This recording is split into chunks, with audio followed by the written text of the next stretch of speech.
They are veteran teams, and their focus is narrow but clear. The New York Yankees already have what Cleveland and Texas badly want, a World Championship trophy. Last October, the Yankees rolled over both teams en route to that ultimate prize. Now, Cleveland has a lineup packed with all-stars, speed at the top, power in the middle, and veteran efficiency at the bottom. The American League's leading offense looks to power its way to a 5th straight Central Division title. They also know big-time slugging in Texas. And now the Rangers have added Rafael Palmeiro to go with Greer, Gonzalez, and Rodriguez. But can these two teams find enough pitching to beat the Yankees? Or will their awesome power again have to be enough?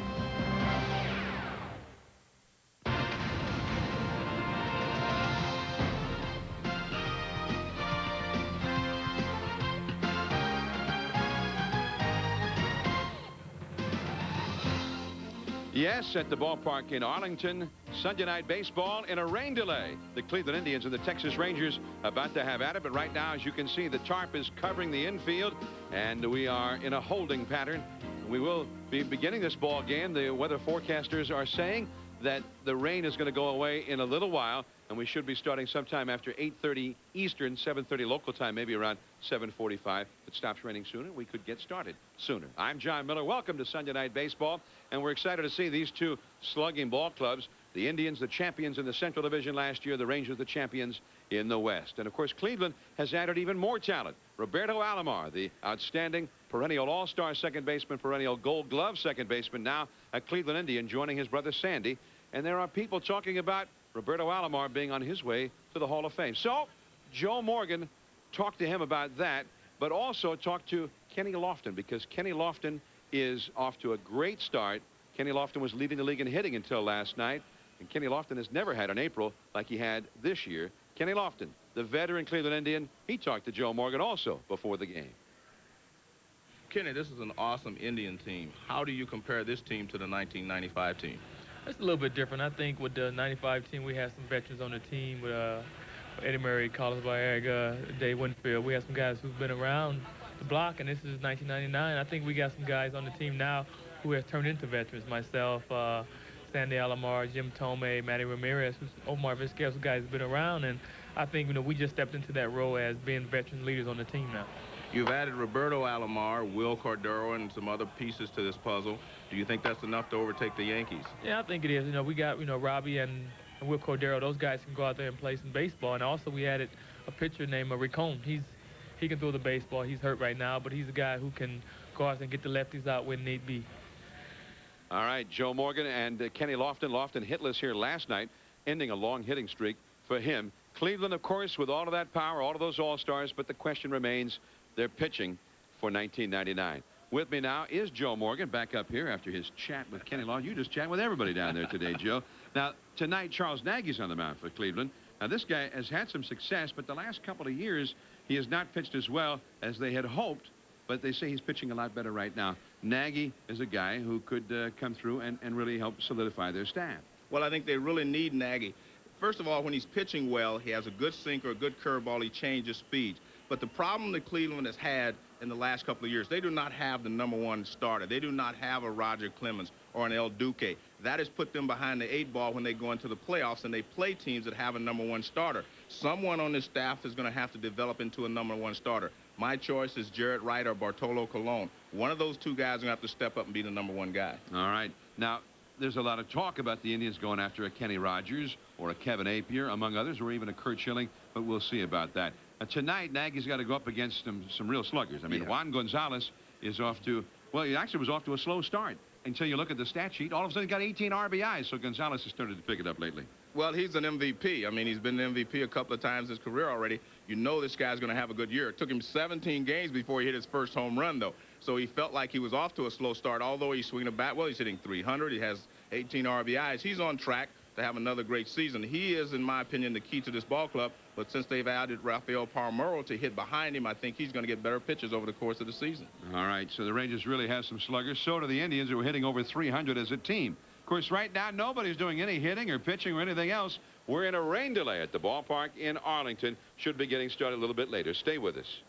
That is one. Have taken the field. Mark Clark will be on the mound. for Texas in this one. And Clark will be facing Mike Hargrove's Cleveland Indians, who have a .301 team batting average, scoring more than 6 runs per game, nearly 6.5 per game. And here is the Cleveland Pepsi batting order. It will be Kenny Lofton in center field. Omar Vizquel is at shortstop, batting second. Roberto Alomar is at second base. Alomar hitting .311, but getting on base an awful lot, and in more of an RBI position in the batting order now than in many years past. Speaking of RBIs, Manny Ramirez is hitting cleanup after all of those speedsters and guys who are on base all the time, and he has really benefited. He leads the majors with 31 runs batted in. This for a team that's played 23 games. The slugger Jim Thome at first base. Travis Fryman off to a much better start this year than last. He's at third. David Justice, the DH, off to a real slow start this year. He missed most of spring training with various injuries. Jimmy Sexton is in left field hitting 8th, and the catcher batting 9th is Sandy Alomar. On the mound for the Rangers. Last year he was with the Chicago Cubs, and one time he was with the Cleveland Indians. There's right-hander Mark Clark. And John Mark Clark, they're on a 3-day rotation now instead of 4. They're going with 4 men in the rotation. This is the second time he's done that. Mark Clark's a sinker ball pitcher. And one little note here, he and Jim Thome are best friends. I talked to Thome before the ball game today, and he said that this is his best friend in the world. They hunt all the time, and he's really interesting, and he says it's going to be difficult to hit against him tonight. And let's take a look at the defense behind him. Pudge Rodriguez, of course, anchors this defense, and he's caught 6 of 8 stealing, and he stole 4 himself, so he's throwing them out and stealing a few himself. Johnny Bench has the record for catchers at 10 consecutive Golden Gloves. Rodriguez now has 7 straight. Well, we're hoping that somebody gets on who's real fast, just so we can see Rodriguez try and throw him out.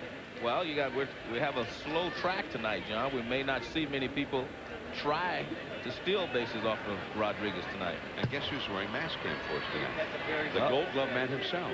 Well, you see the box there, and all of a sudden Kenny Lofton steps outside the batter's box to start the game. Now, I mean, should Yvonne make him get back in there? Well, Yvonne or the umpire, someone should.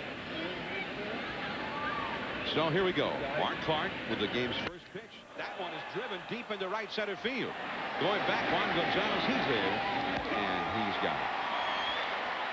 Kenny Lofton gave it that Ricky Henderson first ball, first inning home run kind of a swing. He did start the game here on Friday with a home run. Pretty good wind blowing straight into the ballpark from center field tonight. Here is Omar Vizquel. Vizquel playing with a bad quadricep muscle in his right leg. It has really hampered him defensively, but apparently now with the bat, he's hitting .354. And the important thing, Johnson's on base percentage, .462. And over at third base, Seal. That is out number 2. 2 men gone. And Roberto Alomar will be coming up. Tonight, we have been tinkering with our technology, and Backtrack is back with us to measure the speeds of the swings of the various hitters. And of course, we introduced this last year on Sunday Night Baseball on ESPN, and you'll see it just occasionally drop right down from our scoreboard box up there in the upper left-hand corner of the screen. We've gotten much faster with it, Joe, this year. Joe has gotten in there with his screwdriver and his electrician's gloves, and he has really improved this. Well, the thing that has improved is how quickly we can show you a grouping, whereas before it took a little while. Well, let's see what the bat speed was on that one. Yeah. Swing the bat, Roberto, so we can get a bat speed. And I told you we should have told him before the game. 1 ball, 1 strike to Roberto Alomar. .311 batting average. 4 homers, 12 batted in, .410 on base average. Manny Ramirez, the leading RBI man for the league, is on deck. Shows you a lot about how the game has changed. The guy that's hitting in the 3rd slot with 2 outs in the 1st inning trying to bunt for a single. That's not something that you would see much of in the past. And, you know, Alomar has always done that. That's a strike on the outside. Well, baseball people will tell you that with 2 outs, you should try to get an extra base hit, get yourself in scoring position so you can score on a base hit with 2 outs. I remember having a big conversation with Cito Gaston when Roberto was still in Toronto about that. And Cito, now Joe, there you go, 79 miles an hour on that swing. And the interesting thing, that reason is probably slower than what you'll see later is because he has 2 strikes and he's protecting the plate a little bit. So you're a little slower, waiting a little longer. 2-2 the count to Alomar. Right to the first baseman, Lee Stevens. So the Cleveland Indians are gone on 9 pitches. Texas is coming up against Charles Nagy. Presented by Gum Out. There's manager Johnny Oates of the Texas Rangers. Rangers who've won their division 2 of the last 3 years under Johnny Oates. And he in tandem with the Rangers general manager Doug Melvin, both formerly with the Baltimore Orioles before they came down here. Here's Johnny Oates' Pepsi batting order. It'll be Tom Goodwin in center field, Luis Alicea at second base, then the power, Rusty Greer in left field, Juan Gonzalez in right field, Rafael Palmeiro, the designated hitter, Ivan Rodriguez, the catcher, Todd Zeile hitting 7th at third base, Lee Stevens with 8 homers at first base, and a .341 average. That's not bad production on your 8th spot. And Kelly Dramsfeld, just recalled from Oklahoma when Royce Clayton was placed on the disabled list. And on the mound for Cleveland, there's right-hander Charles Nagy. Nagy 3-1 so far this year. And his earned run average is 3.54, much better than it was last year. First pitch strike to Tom Goodwin. Well, last year his shoulder was weak and he didn't feel he was throwing as hard. His shoulder is fine. He's throwing the ball well and he's keeping the ball down. Curveball down and in. Although in spring training he pitched poorly and they were shopping him around thinking about getting rid of him, but he's been pitching well once the season has started. Too low. 2 balls and a strike. The Indians, and you mentioned it, Joe, at the very beginning of the telecast, these 2 young hard-throwing pitchers, Colon and Wright. Passed him out. There's Vizquel. Too late. The great speed of Tom Goodwin. A base hit on the infield. I think the slow footing also hurt Vizquel. It's tougher to make those little quick steps and rotate your body to throw. Let's take a look at defense. Vizquel at shortstop. He made 5 errors in 1998. He already has 6 so far, and a lot of that can be, those errors are attributed to the fact that he's had a right quadricep muscle pulled most of the season. See, now here's where the tough part comes when you have leg problems, trying to turn quickly and make an accurate throw. But Tom Goodwin, I think, would have beaten it out anyway. Alicea deep into right field. Manny Ramirez in front of the wall, and he makes the catch. Goodwin was all the way to second base, and he has to beat a hasty retreat. And Alicea muscled up on that one. That right there tells you why people who underrate the stolen base really do not understand the game. This gets him a fastball. Look at that first pitch fastball right down the middle because of Goodwin's speed at first base. They're trying to keep him from stealing the base. He gives Alicea a pitch right there, fastball for him to hit. He almost hits it out of the ballpark. So the threat of a stolen base is always helpful to a ball club. Alicea with no home runs this year. See right there, they're pitching out because of the guy's speed. So now they start behind a very fine hitter, Rusty Greer. Well, you do not always have to steal a base for you to help your team. If you're a base stealer and you're a threat, it changes the way they pitch to the hitter behind you, changes the way the defense plays out there. It just changes a lot of things. So you're for the stolen base? Yes, I am, and I don't understand why it's not used more than it is today. Goodwin has 11 steals this year. There he goes. The curveball. And he's well ahead of the throw. Number 12 for Tom Goodwin. Well, there are a lot of people say, well, the guy steals a lot of bases. He doesn't score all the time. Well, guys that hit doubles do not score, but they're still important. He gets a good jump. And it's a breaking ball, and that's why they do not throw breaking balls with base stealers on base, because it takes a little longer to get to the plate and gives them a little more time to get to second base. And that curveball is too low. 2-1 the count.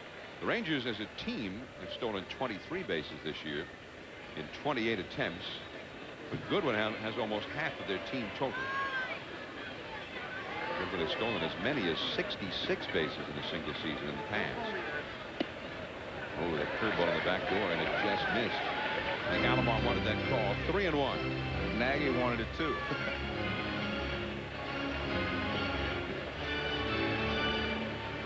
Now you can get in trouble in a hurry against this Texas lineup. On deck, Juan Gonzalez. Then Rafael Palmeiro. Goodwin at second. 1 out. And we got him chasing the pitch up out of the strike zone at 3-1. With Tomey in foul territory. That is out number 2. The 81-mile-an-hour swing that time by Dusty Brewer on that track. Now Juan Gonzalez. Now I would figure his bat speed got to be pretty high, Joe. Well, it would probably be, you know, above 90, I would say, right in that range. He has a little longer swing, so it's not going to be quite as quick as some of the ones that we have recorded. He won't be as quick as McGuire because McGuire has a short swing. Griffey and Barry Bonds, I think, have the 3 fastest times we've recorded. Their swings are a little shorter than Gonzalez. Gonzalez has hit over 42 home runs in each of the last 3 years. Just off the outside, a bit low. 47 homers in 96, 42 2 years ago, and 45 homers last year with 157 runs batted in. And that was even though he kind of tailed off the last month or so of the season. That's foul. 1 ball, 1 strike. There's a 96-mile-an-hour bat speed right there. Ball was down and in, and you drop the barrel of the bat on it. That's where you're probably your quickest. Right down and in. Watch how he just drops the bat down there. That's where you will be the quickest.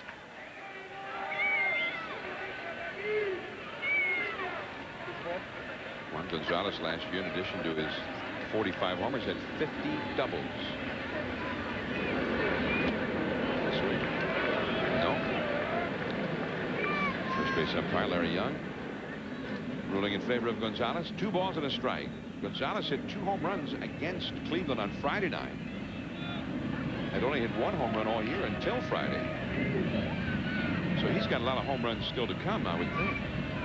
Goodwin at second. There's a fair ball, and Gonzalez will get an RBI. Goodwin scores the game's first run. And there's a double to add to his 1999 total. The 19th RBI of the year for Gonzalez. 1-0 Texas. And it's interesting, he has the same bat speed as the first swing, and this pitch is in a similar position. Down, it's down and in. And he just drops the barrel on it. Let's take a look. This is from Mastcam to watch where the target is. Down and in. He drops the barrel of the bat on it, and he rips it past Travis Fryman at third base. And he drives in his 19th run of the season. And I think you pointed out at the beginning, Joe, having Rafael Palmeiro hitting behind Gonzalez has got to get him some pitches that he wasn't getting before. And that might have been one of those times.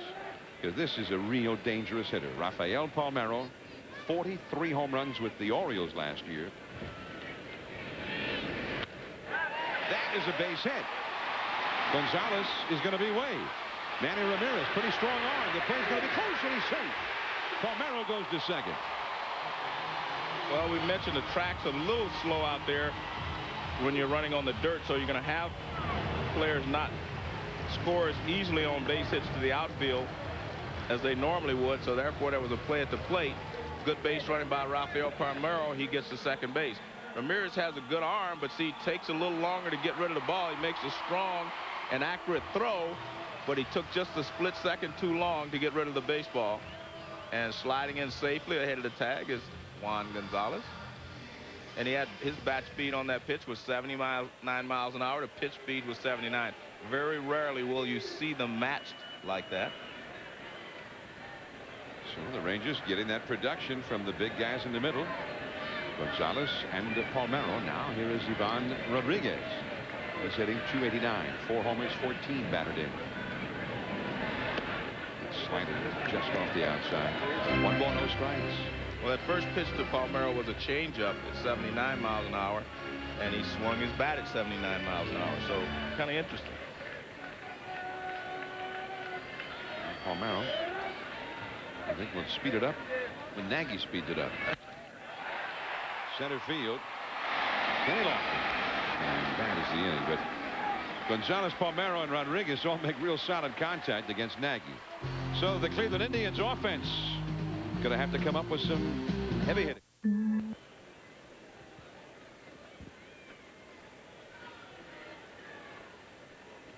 Rangers 2, Cleveland nothing. What are you doing? Well, you're right.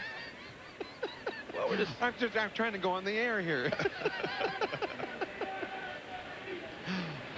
Is everything all right now? Everything is great now. I wish they'd had the camera on you about 20 seconds ago. If you need any more help getting that coat off, you let me know. No, I'm all right. I'm bringing about 6 guys here. I'm okay. All right. Okay. Back to action. Manny Ramirez, the hitter. 1 ball and no strikes. Ramirez, 8 home runs and 31 runs batted in. .337 average. Facing Mark Clark. Drops in a changeup for a strike. 1 ball, 1 strike. The rain's still falling here at the ballpark in Arlington. Just a light sprinkle right now, but a real strong wind coming straight in from center field. Ramirez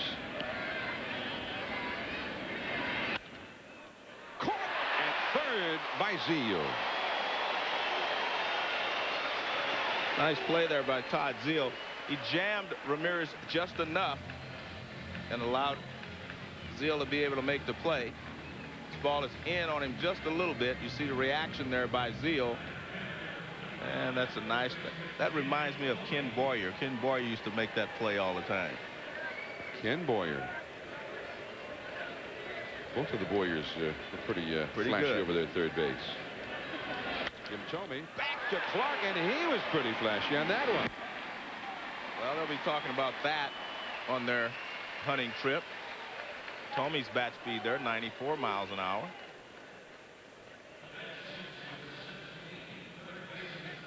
Let's take a look. First pitch, sinker away, and he drills it right back through the middle. Good reaction there by Clark. But you can see he's in pretty good fielding position anyway. And sinker ball pitchers usually stay right there. They don't fall off the mound as much as a real hard thrower, a riding fastball pitcher. Travis Fryman. First ball swinging. Shallow right. Alicea out. Gonzalez in. Alicea wants it. And Cleveland has gone down 6 in a row here. Clark has only thrown 14 pitches in 2 innings. Todd Zeal coming up. Rangers ahead. Here, 2-0. The Texas Rangers leading the Cleveland Indians. Game 3 of a 4-game series between these clubs. Each team has won 1. Not many teams have been beating Cleveland this year. The Indians 17 wins and 6 losses. Here is Todd Zeal, the veteran right-handed hitter. Always hits his share of homers. He got 7 home runs already this year. I mean, you got the 7th place hitter with 7 homers and the 8th place hitter with 8. I mean, get the stat book out, will you? When's the last time that happened? Well, probably when the Cleveland Indians had Manny Ramirez down at the bottom of their order, when they had George Bell. Albert Bell in the middle of the order, and Thome was down low, and so was Ramirez. And the 95 team, usually Baerga 3rd, Albert 4th, Eddie Murray. 1-1 the count. There's the look from Mascam being worn by Sandy Alomar. Appreciate Sandy's agreeing to wear Mascam. The old 77-78 Red Sox. Dwight Evans and Butch Hobson hitting down there, 8th and 9th. 3-1 the count. It's ironic. I mean, Zeal's got 7 homers, hitting 7th. Stevens with 8 homers, hitting behind him. But the first 4 hitters in the Rangers order have 4 home runs total. But I would be willing to bet your house that by the time we get to the end, Gonzalez and Palmeiro will probably pass them. You're always putting me out there on a limb. This ball 4 to Zeal. So things not starting real well here. Not starting very promisingly for that man, Charles Nagy. Gave up 2 in the first. And now he walks Zeal starting, and Lee Stevens is coming up. And this guy has really been something. 341 average, 8 homers, 17 batted in. Phil Regan, the Cleveland pitching coach who moved over from the Cubs this year. And that's too far in for ball 1. I mean, Lee Stevens, in effect, replacing Will Clark because Palmeiro's been unable to play the field. They were hoping that Stevens and Mike Sims would be able to platoon over there in Palmeiro's absence. But Sims is hurt. He's not played at all this year. And a ruptured Achilles tendon and surgery. 2-0 to Lee Stevens. Palmeiro, after he had some knee surgery, the knee is still not at 100% efficiency. Plus, probably from favoring the knee, he's had a slight hamstring pull. It has reduced his ability to do much. And he's only been a designated hitter so far this year. Which is ironic. He comes back to Texas. He's been one of the most durable players in the game for many years. Zeal at first. That's a base hit. Zeal is going for third. Ramirez. He got him to second. Not in time. What a throw by Ramirez, throwing a wet baseball. Well, we talked about his strong arm when he tried to get Gonzalez in the first inning. He just took a little longer to get rid of the ball the first time, and Gonzalez was able to beat the throw. Let's take a look at Zeal here. Ground ball in the hole. That's a typical hit by a left-hander with that hole over there. He never slowed down. He made up his mind he was going early, but you could see Ramirez had the ball in plenty of time, makes an accurate throw. Good heads-up base running by Stevens to get to second base. But look at that. Perfect throw from the outfield. Perfect tag, and 1 down. There you see Stevens getting into second base safely. So Manny Ramirez, oft criticized for his defensive shortcomings in right field. Sometimes more involved in bad decisions than anything else. But the guy has got some great ability out there. Well, we've seen 2 very strong and accurate throws. They were low enough for the cutoff man to cut them off both times, which is the way you want to throw the ball from the outfield. Allow it to be cut off if need be.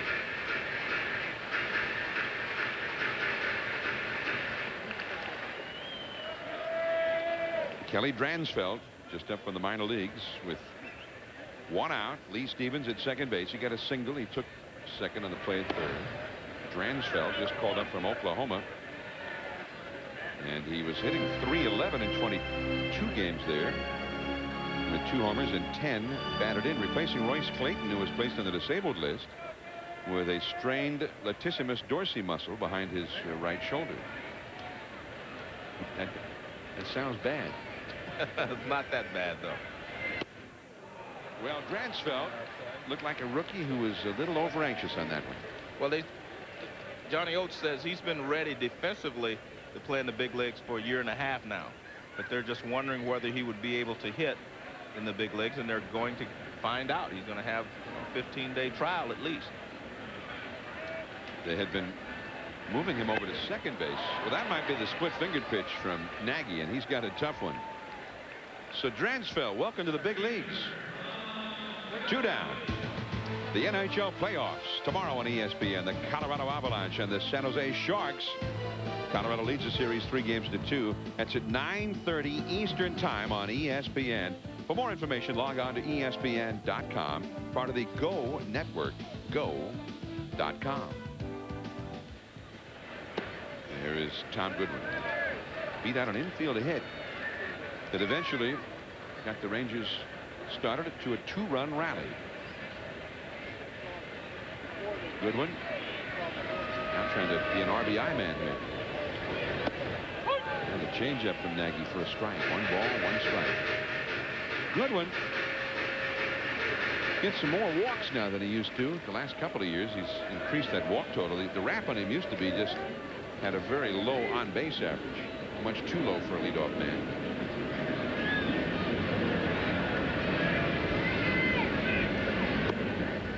curveball is too low. 2 balls and a strike.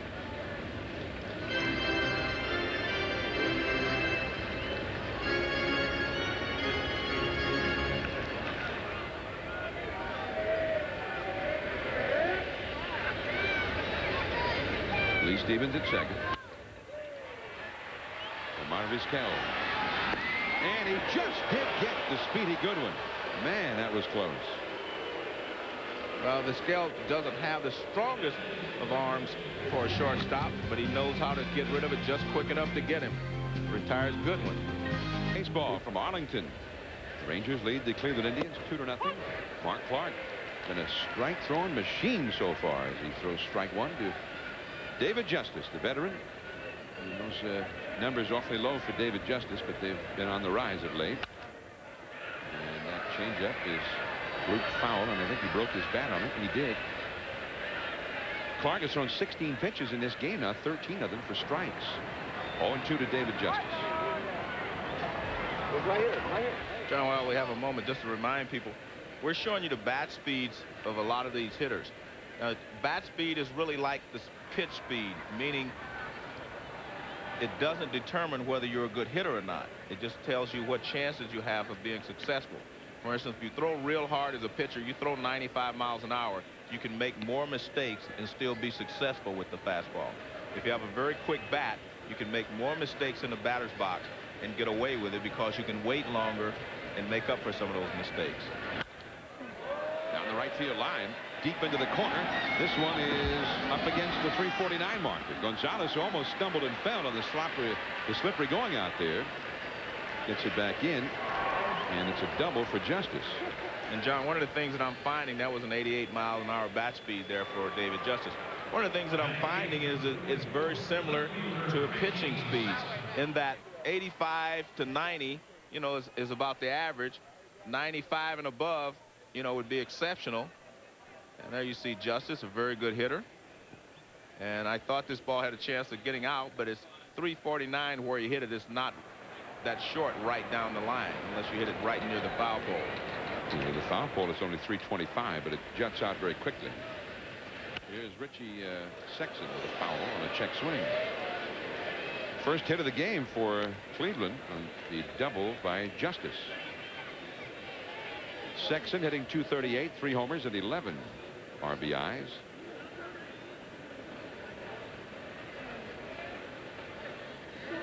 Mark Clark working with 3 days of rest. At shortstop, there's Dransfeld. There's a Cal Ripken sidearm throw. The shortstop. Sexton is gone, 1 away. We talked about several occasions. There are quality outs and then there are just outs. That was just an out. Quality out, that at bat would have been ground ball to the right side, allowing Justice to move over to third with less than 2 outs, where he could have scored on a ground ball or a fly ball. Here now is Sandy Alomar. Sandy was racked with back problems last year that really made the season very painful for him, and also much below what he was expecting to produce. And he's had some back tightness at times this year. Pulls that one foul on a fastball. 1 ball, 1 strike. He went from a 324 average 2 years ago to only 235 last year. You see what we're talking about, from 21 homers to 6 homers. So anytime his back tightens up a little bit, they get a little uptight about it themselves in Cleveland. That is just foul. Man, he smoked that one. One of the things that Clark is doing to the right-handed hitters, he's throwing a sinker in and trying to get the breaking ball away. This breaking ball did not get far enough away, but Alomar Jr. hooked it, and it hooks foul outside of third. But his fastball is really running in really well on the right-handed hitters. Mark Clark, he was in postseason play last year with the Chicago Cubs, who had lasted only briefly against Atlanta. Dransfeld And he throws out Sandy Alomar, and still Justice to the second. Well, had Justice been gotten over to third, that ground ball would have scored him. Yeah, you have to use your outs wisely, especially when you're leading off an inning. I mean, a guy leads off with a double. You have to move him along. And the Indians have not done that so far, but Kenny Lofton can get him home. Lofton, 362. 0 for 1 tonight. 2 homers, 8 doubles, 3 triples, and a lot of walks. Over at third, Seal plays him shallow. And that's a ball outside. Well, John Hart, the general manager of Cleveland, brought Mike Hargrove in as manager several years ago and built this ball club. Predicted years ago that Kenny Lofton could win a batting title. Pop foul off to the right. And Lee Stevens just does make the catch by the on-deck circle. So Lofton 0 for 2, still 2-0 Texas. Gave me top billing. There's our buddy back. He's back anyway. I like him. Yeah. Yeah, when I fill out my comment form, I'm gonna say keep that guy. With Joe Morgan, this is John Miller. See, I give you top billing. Alicea, the hitter, drives it foul down the right field line against Charles Nagy. 1 ball, 1 strike. After Alicea, the power, Rusty Greer, and then Juan Gonzalez. Rangers have not been quite as explosive with the guys you expect to be explosive early this year as they were early last year. On the inside corner, 1 ball and 2 strikes. John, we don't need to have top or bottom billing. We're like Arnold Schwarzenegger and Danny DeVito. We're match set twins. Yeah. So which one of us gets to be Arnold? Thank you, Joe. I agree. Yeah. The more I am with humans, the more I learn. Terminator 2. Hasta la vista, baby. Yeah, well, I guess I see which part you want. You're the one who brought it up. And and now that I think of it, I agree. 2-2 the count. Strike 3 on the inside, and Alicea doesn't think so. So he is arguing. While he does, let's pause and go back to Bill Tito for an update. All right, John, our Propecia rising star is the former Ranger, now Cardinal, Fernando Tatis. 2 for 4 today. He drove in 3 runs. He cranked his 9th home run of the year right there. He's hitting .375 on the year. And the Cards today beat the Expos by the final score of 8-7. All right, Bill, thanks. Wild game there in Montreal. Cardinals blew a 6-3 lead in the bottom of the 9th. The Expos came back to time, only to lose in extra innings. Rusty Greer, the hitter. He fouled out his first time. He takes down and in for ball 1. Now, Greer's got a lot more power than what he's shown so far this year. Greer has only hit 1 home run, although he's hitting well for average. Hit 26 homers 2 years ago. Doesn't get it. 2-1 the count. And he's driven in 100 runs or more 2 out of the last 3 years. Rusty Greer, now 30 years of age. You know, he's got the highest career batting average of any active major league player who has never been selected to play an all-star game. I mean, Rusty's one of those guys who always gets overlooked at all-star time. Hit .306 last year, .321 the year before, .332 the year before that. And that is strike 3 on the outside. Well, Nagy was upset that he didn't get that breaking ball pitch called earlier in the ball game. Now he gets a call here on Greer. Greer, that backdoor curveball. Watch where it starts off the plate outside and breaks over the outside corner. Oh, that's a splitter. That was a big break. Split-fingered pitch. Yeah. See, now you're glad I brought that super slow motion. I am glad. Here's Juan Gonzalez. Takes a fastball on the outside. Gonzalez ripped a double past third to drive in the first run of the game. Rangers lead 2-0. A little while later, he scored on Palmero's single. 2-0. The Rangers lead on a windy, wet night here on the Prairie. Right center field. Ramirez racing back. That one is gone. Home run, Gonzalez.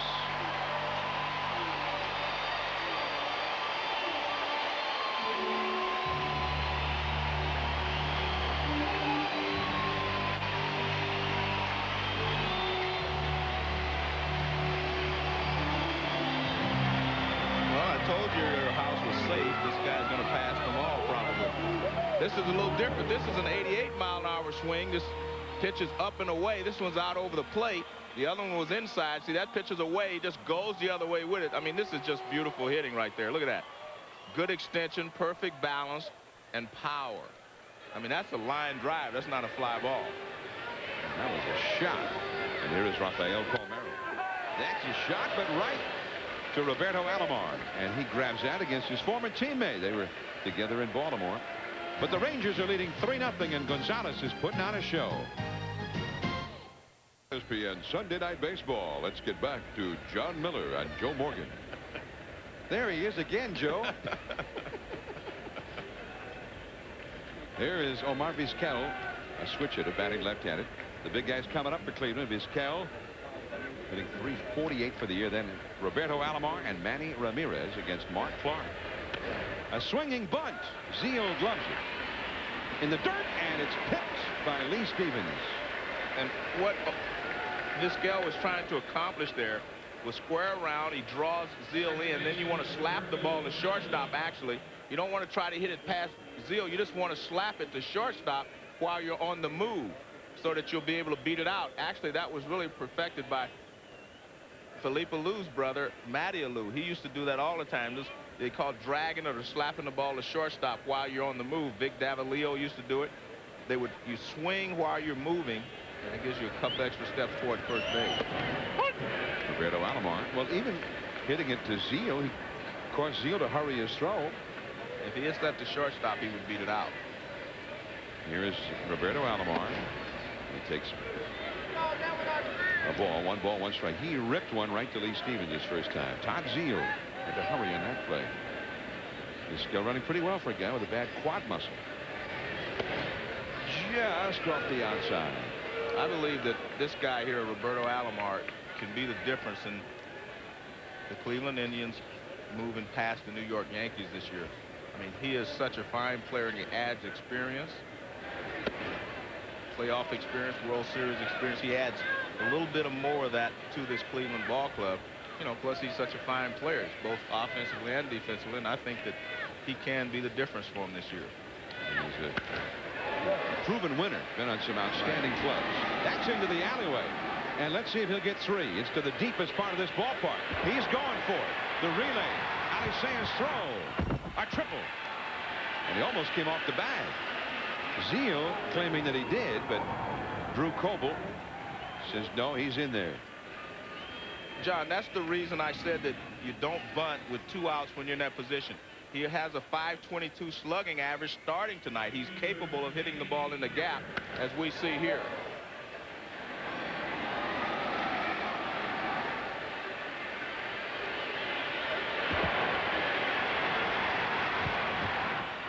See, with 2 outs, you try to get in the scoring position rather than, you know, bunt and you're at first base. Now someone else has to get an extra base hit to drive you in. He is capable of doing so many things. I mean, I just don't like to see a guy bunt with 2 outs who has that kind of ability, and he has great ability. Manny Ramirez. And this is again another reason why we're seeing Ramirez with so many RBI chances, hitting behind guys like Vizquel, Lofton, Alomar. Can't help but get a lot of RBIs. Of course, he got a lot last year, even without Roberto Alomar hitting up there. Manny Ramirez drove in 145 runs last year, 45 homers.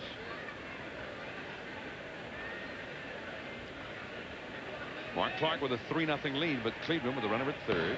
1 out, the infield back, normal depth. Misses for a ball. 1 ball and 1 strike. And you see Lofton, look at that on base average. 46% of the time. Vizquel and Alomar 41% of the time. I mean, Amazing. He almost never bats with the bases empty.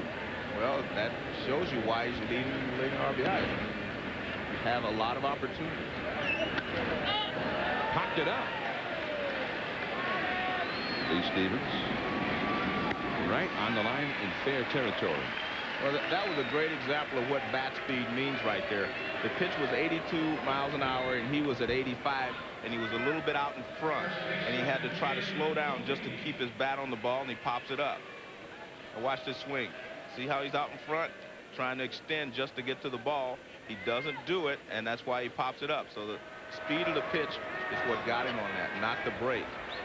And that hadn't happened very often. He was hitting, Joe. We've already commented on how many opportunities he's getting. He was hitting .432 with men in scoring position.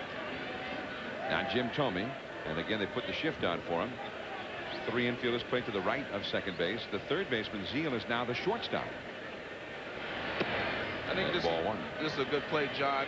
In this situation, you're ahead by 3 runs. Most of the time, he's not going to take a shot the other way. I mean, because he can hit the ball out of the ballpark, he might be trying to get his team back in the game. But I would not, like to do it with the, tie game in the late innings, because Thome does hit the ball the other way on occasion. And Joe, they get this big shift on. Why not leave the shortstop at shortstop if he's the best shortstop? Yeah, I know. You've discussed that before. You know what? I agree with you. I think it's something that they probably should do. In fact, with Peter, see if you can get Johnny Oates on the phone for us. It's not just Johnny Oates. Everybody who does this does it that way. No, I agree with you. Well, I always remember when they would have a shift around the other way. I always found it tough for me to move from second base over to shortstop, try to make that long throw. So you're better off, like you say, leave the shortstop where he is and maybe move the third baseman over there. Is that what you mean? Yeah. Yeah, that makes sense. Look, I agree with you. And now the shortstop's playing second base. Why not let the second baseman play second? Make the third baseman go over there and be between the first and second base. If I ever become a manager, I think I'll do that. Be sure and tell him give attribution. Right. 3-1. But don't hold your breath now. Yeah, when is that going to be again? 3-1 to Thome. But I mean, seriously, I think it's a pretty good idea, because what you're basically saying, maybe you're weakening 2 positions a little bit. Yeah. Although don't spend too much time talking. All right. It's not worth that much. There's ball 4 to Thome, getting a walk here against his old friend, Mark Clark. And he told us about their friendship. We're very good friends. We do a lot of hunting together back home, this and that. But when you got to do your job. When you're out there on the baseball field, you're out there to do a job, and it's everybody back home's really excited. The game's going to be on ESPN, and we're facing each other for the first time. But hopefully I'll get the upper hand right off the bat, and then after the first at bat, things is going to be normal. There's a foul down the left field line by Travis Fryman for the walk to Thome. Well, talking about the first at bat, I mean, he robbed him. Yeah. His close friend, he robbed him. When I talked to Thome, I mean, he was really concerned about it, and I think Clark was too, because they do spend a lot of time hunting together. But it's interesting too, he got in a confrontation with Cormier up in Boston, and they're good friends too. He hunts with 3 of them. And a couple of brawls there in Boston a week ago Friday. But Thome was suspended. Yeah, well, he went after Real Cormier after he hit him. They'd already hit Darren Lewis, so it was the second brawl of the game. But they're all friends. They all hunt together in the winter. Here's Travis Fryman. That is also foul. 1 ball and 2 strikes. Well, Thome told me that after that ball game, that just by coincidence, he ran into Real Cormier at Fenway Park as they were leaving, and he said they discussed it, and all is forgiven and forgotten. He said it was just one of those things, and it had a lot more to do, not so much with Cormier as with previous events that had occurred. Right. First time he's ever been suspended, he said. First time he's ever charged the mound. Clark is too low to Fryman. 2 balls, 2 strikes. Cleveland with a first and third situation here with 2 down, trailing 3-0 in the 4th inning.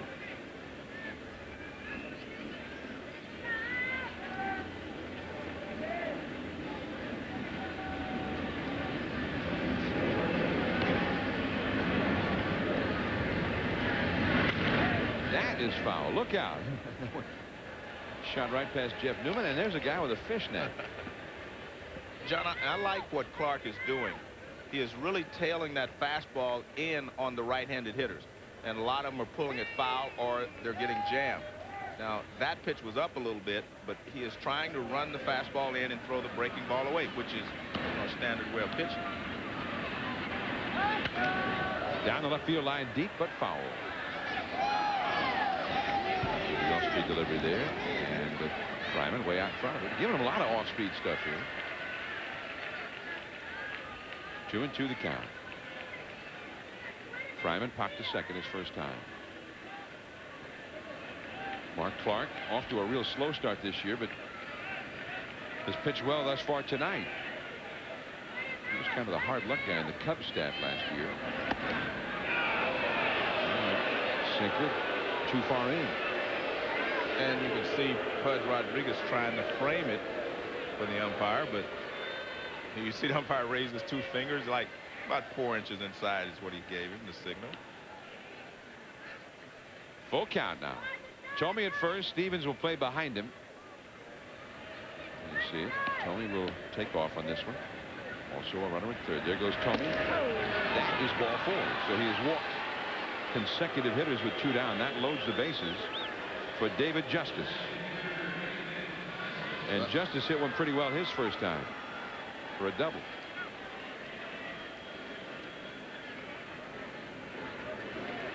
David not hitting well so far at the beginning of the season, but he's a proven hitter, and you know that he's going to hit. So you definitely do not like to give him a lot of opportunities in this situation, especially by walking 2 hitters. The base runners, that's Alomar, Roberto at third, Tomey at second, Fryman at first, all ready to go, and anything, 2 down. A little bit low. And the problem is David Justice, good low ball hitter. You do not want to get that sinker middle of the plate in and down to him.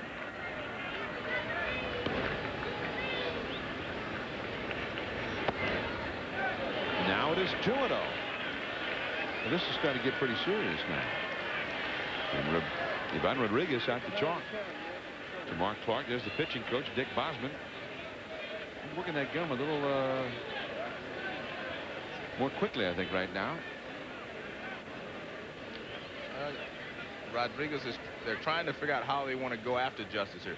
2 balls, no strikes. He's going to be sitting dead red and try to drive the ball. So you have to stay out of a couple of zones. You have to stay out of the middle end zone. He's going to try to throw him another fastball away if he can. Mark Clark actually pitching against his old team, the Cleveland Indians, for the first time in his career. That is through, base hit. Alomar scores. Tomey right behind him. He'll score. And to third is Fryman. David Justice just did find that hole, and now it is a 1-run game. 3-2 Texas. But all the percentages are in David Justice's favor, John. When you get 2-0, you have to throw the ball down. You're a sinker ball pitcher. He's going to hit you. I mean, he's going to get good wood on the ball because he's a good low ball hitter. He does one thing good here. He gets the ball down, but he gets it away a little bit, but not far enough away. And Justice is just a good low ball hitter, so he's going to hit it hard. That ball actually was hit a lot harder than it appeared. It's hit right in the hole for a base hit.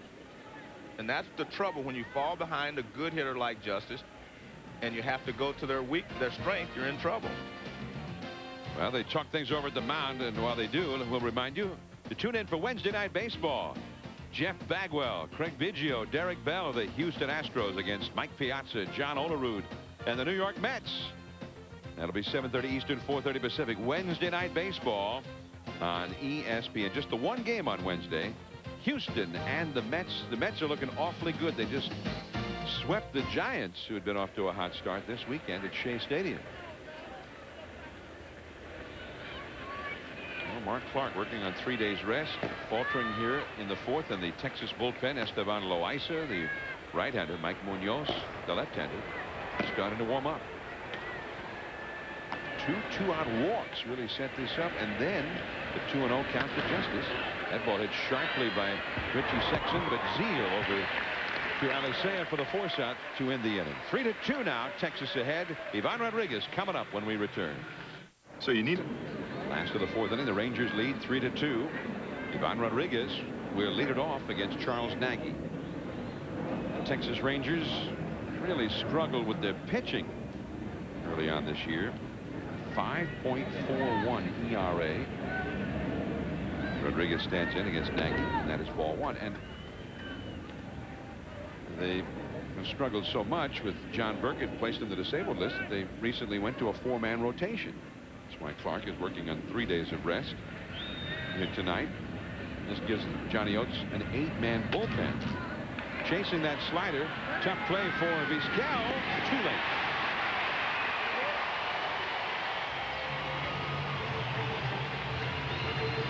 Now let's get an update from Bill Pito. All right, John, Gumout takes us to Anaheim. White Sox and the Angels. Tim Unruh, 6 for 12 on the year coming in. He led the team in home runs during spring training, and there it goes, his first of the regular season. 4-3 Anaheim right now in the bottom of the 6th. All right, Bill, thank you. That's the only other ball game going on right now in the majors, so we'll keep you posted on that one as well as bringing you this one from Texas. We got 2 of the top contenders in the American League West involved tonight. The Angels out there, the Rangers here. Of course, the perennial champions of the American League Central, the Cleveland Indians. They've won 4 straight division titles. And they've won it every year since it was formed. Todd Zeile, the hitter. He walked his first time. Ivan Rodriguez at first after an infield hit. There goes Rodriguez. Wow. An easy steal for Rodriguez. Well, I said he had thrown 6 out of 8, and he had stolen 4 bases, so now he's stolen 5. And I've said this a lot of times. You can sneak up on people for a few stolen bases, and that's exactly what he does there. Nagy didn't take much note of him at first base, and he just took off on the first pitch. Slider blowing outside to Todd Zeile. 2-0 the count. Well, yeah, Rodriguez, as you mentioned, 5 steals personally. He's only allowed 2. His career high for steals 9, so he's doing a little more running right now than he has in the past. 3-0 the count to Zeile. Lee Stevens on deck. 3-2 Texas ahead. Last of the 4th inning. And Texas used to have a real fine catcher and a great throwing catcher here for several years, Jim Sundberg, back in the 70s and into the 80s. That's ball 4 to Zeile. But Joe, I mean, following your comment about, you know, kind of picking the right spots to steal a base, Jim Sundberg, who regularly threw out more than 50% of the guys who tried to steal, said the toughest guy for him to throw out was Reggie Jackson. Yeah. And Reggie never led the league in stealing or even close. Reggie ran well, but Reggie always seemed to have that knack for stealing just at the moment when nobody thought he was going. Would always get the jump, and Sundberg could make the best throw he'd ever made and never throw him out. Lee Stevens singled his first time. Ooh, tough pitch. Pretty quick swing, but he didn't get it. Doesn't help you that much if you don't actually make contact. That's one thing I just learned from Backtrack. So you're not the only one who draws conclusions from this, Joe. That was an excellent pitch there from Nagy. That is a fair ball knocked down by Tomey, and he's not going to be able to make a play. But he saved an extra base hit, and at least for the moment saved a run. Rodriguez had to stop at third on the infield hit by Stevens to load the bases with nobody out. It's a very good play by Tomey just to keep the ball on the infield. Because remember, the first thing you do is you're moving off just to have more room to cover the hole a little bit better. And you can see he rips the ball. See, Tomey's over in the hole a little bit. Now he comes over, gets to the line, and he keeps that ball from going down the line, and he saves at least one run and probably a situation where they'd have runners at second and third. He's over covering the hole, and he does get his glove on it, and just an excellent play there by Tomey. Bases loaded, nobody out, and Kelly Dransfeld, the rookie, he just looks a little overexcited tonight. swinging at some bad balls here in his first 2 major league at-bats. Well, he probably hasn't seen many splitters like Nagy is throwing in his career, and if you're Nagy, you just keep throwing it. Bullpen activity for Cleveland. Bases loaded. Nobody out. Wow. I mean, just keep throwing it. If he's going to swing at it, you just keep throwing it. There you see the spin, breaking ball, down and away. Curve ball. 0-2 the count to Dransfeld. 24 years of age. Well, came right back with it again. This time he restrained himself. 1-2 the count. Rich DeLucia, right-handed veteran, warming up in the Cleveland bullpen. Cleveland just came surging back into this game with 2 runs in the first half of this inning, but Charles Nagy is immediately into some serious trouble here in the last of the 4th. Middle infielders double played that. Whoa, he took it, strike 3 on the outside with a good sinker. Well, that's a smart major league pitcher. He throws him, gets him looking for 1 pitch. Then he drills the outside corner with a fastball. First pitch looked like a splitter. Second pitch was a curveball. Then he follows with another curveball. He bounces. Now he's looking for it, and he throws him a fastball on the outside corner. But that's a perfect pitch. Started off the outside corner, moved back over the outside corner. Well, now double play would end the inning with nobody scoring, but this has got to be a tough guy to double up. Tom Goodwin, very fast. He whacks it into center. Lofton is racing back, still going back. This one is over his head and up against the wall, and they might run for a while. Coming in to score Rodriguez. Zeal right behind him. Stopping at third is Stevens, and that may have been the only reason that Goodwin stopped at second. A 2-run double and a rare muscling up job by Tom Goodwin. 5-2 Texas. Well, this is the worst thing you can do as a starting pitcher. Your team gets you back in the ball game, and then you immediately give up some run. He tries to sneak a fastball. It's supposed to be inside. The ball moves back out over the middle of the plate.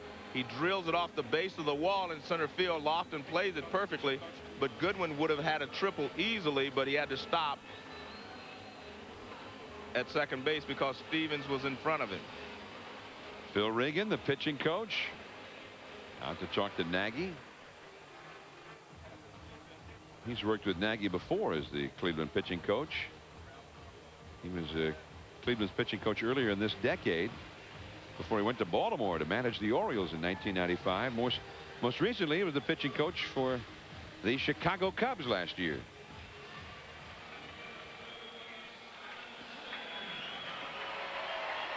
Look at where Roberto Alomar is playing and Vizquel. This is what we talked about a couple of weeks ago about how deep the second baseman were playing. Alomar is playing in perfect position there to make the double play. No, Alicea. That is a foul ball.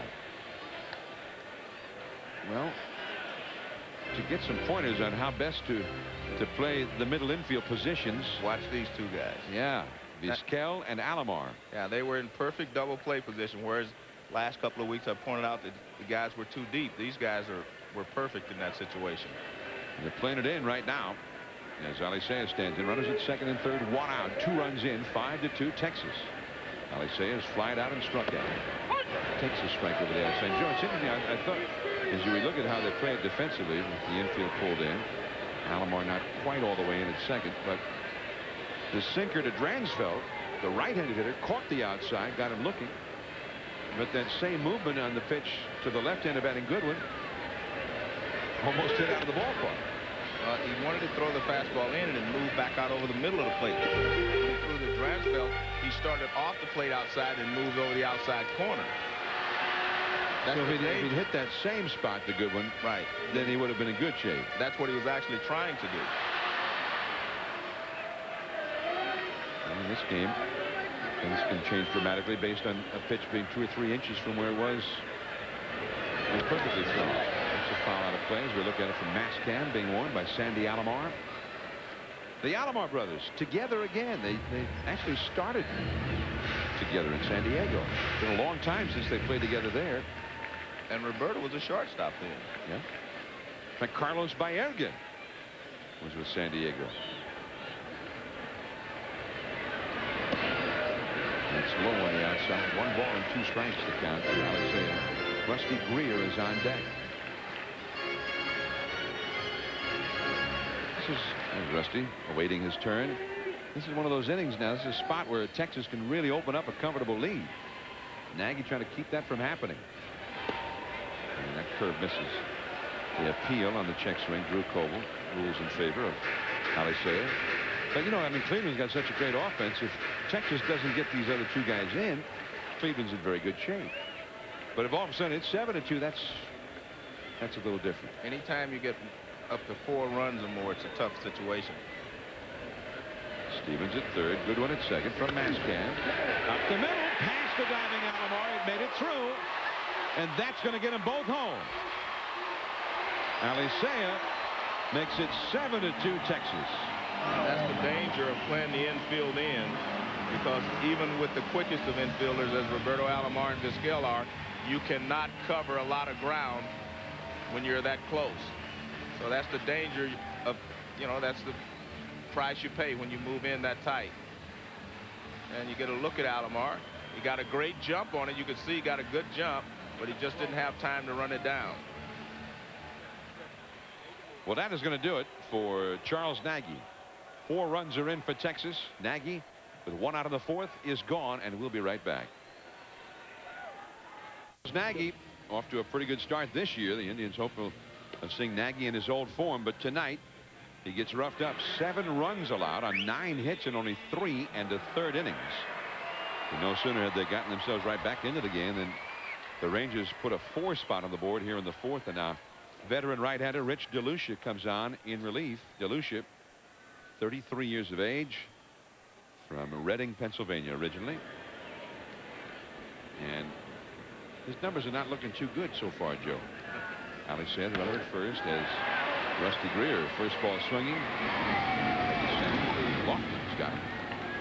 Well, that first pitch would tell you why. That first pitch, fastball up and down the middle of the plate. Greer just missed it.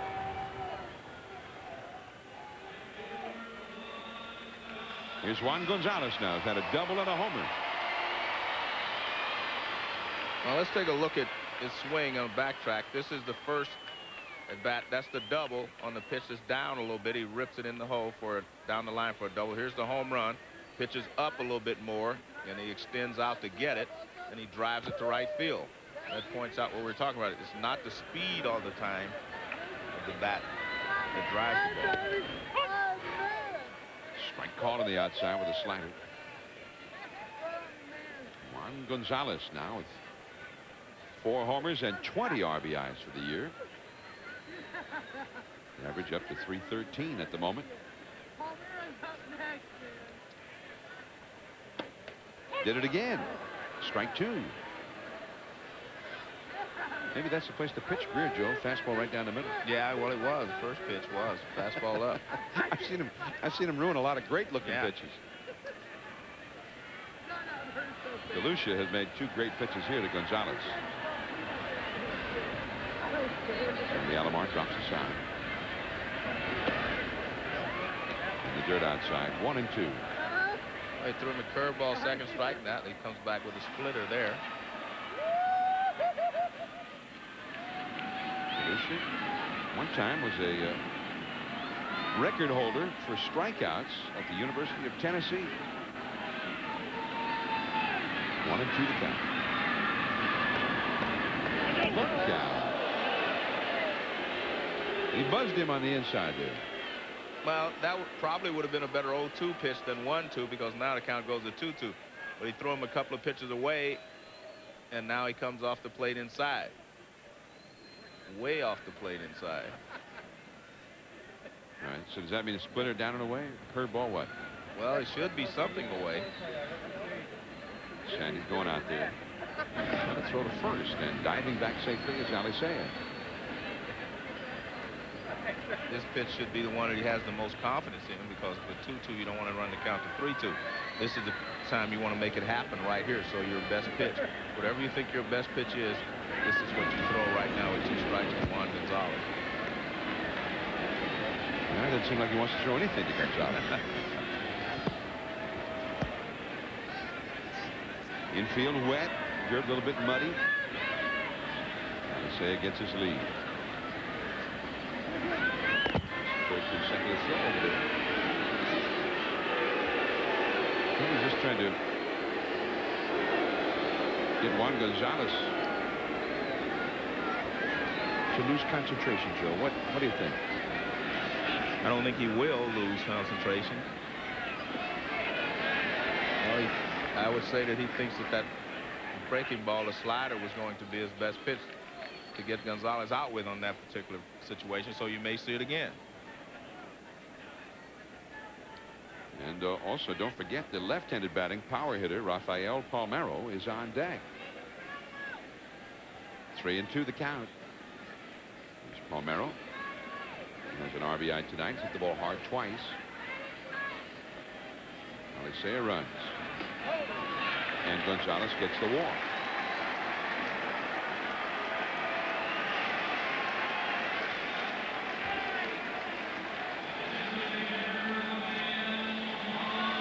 Two on, two out. Palmeiro, the 9th hitter of the inning, coming up. Take a look at this last pitch, John, to see. Yeah, he did. He went back to the breaking ball again. I figured he'd throw him another breaking ball, but because 2-2, he thought that was the pitch to get him out with. You just about have to throw it again 3-2. And maybe the key to the whole thing was waiting until it was 1-2, right, to buzz him inside. Yeah. 0-2 would have been a better time to do it. Palmeiro. 2 on, 2 out. His pitch on the outside with a fastball. It's 0-1. Alicea, who had a 2-run single at second. Gonzalez, who walked, is at first. Gonzalez did not often walk. Only his 8th walk of the year. I mean, he probably walks less often than any other slugger in the game. That curveball is roped down the right field line. Extra bases. Alicea scores. Gonzalez will be held at third. It's a stand-up double for Palmeiro. Yeah, these guys going to hit. It's 8-2 Texas. Palmeiro's hit the ball hard 3 times tonight. Once right to Roberto Alomar. But this, Joe, is a little extra special. This is his 2000th career hit. And as a curveball down and in, a great place for a left-hander. That's where you like that curveball. If you're going to hit a curveball, one breaking down and in right there is the one that you would choose. And you see the fans acknowledging Rafael's 2000 base hit. Standing ovation. They took the ball out of play, tossed it into the dugout. Well, this is where Palmeiro sort of had it all come together as a big leaguer. Traded here from the Cubs. He was bitterly disappointed when they did not re-sign him. He ended up going to Baltimore and has come back home to Texas. He never actually quit living here. He's maintained his off-season home here in Arlington. Actually, 5 years ago, they made a choice between he and Will Clark here in Texas. They chose Clark, and he went to Baltimore. And then this year, they reversed that situation. They let Clark go and chose to bring Palmeiro back. A little bad feeling in Baltimore. They felt that if they'd made the offer to get Palmeiro to stay, but he ended up coming here to Texas for less money than what Baltimore offered. It's a foul ball back to the screen, and it is 0-1.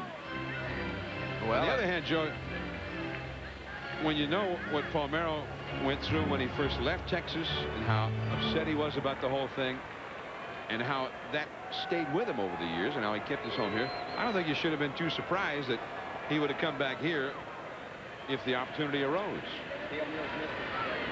0-1 the count. Rodriguez. That's off the. That's off Mascan. 0-2 the count. Oh, gee. Joe, he's damaging Mascan. We got to send him a bill on that one. Somebody turn the lights back on, will you? Now, that's not Sandy Alomar's vision. That's just Mascan. Although, I don't know. I mean, a ball like that hits the mask so hard. Still bothers him. That's what he's looking at. He's making sure that mask is not bent.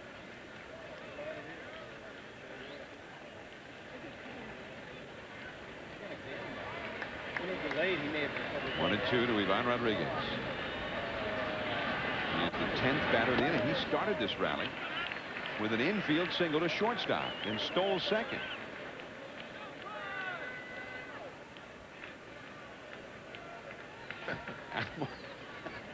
That's what he was inspecting, the mask. I mean, it looked like the trainer coming out to see how many fingers am I holding up. Mascan might have to be taken out of the game. Shallow right, could be trouble. Roberto Alomar. He ran it down. But the Rangers put 5 on the board. 8-2 Texas.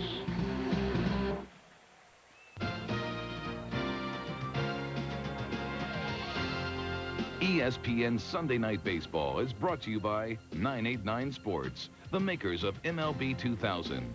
We now return to ESPN Sunday Night Baseball, presented by Gumout, with John Miller and Joe Morgan. Rangers 8, Cleveland Indians 2 as we start the 5th inning. Sandy Alomar up for Cleveland. And that's ball 1.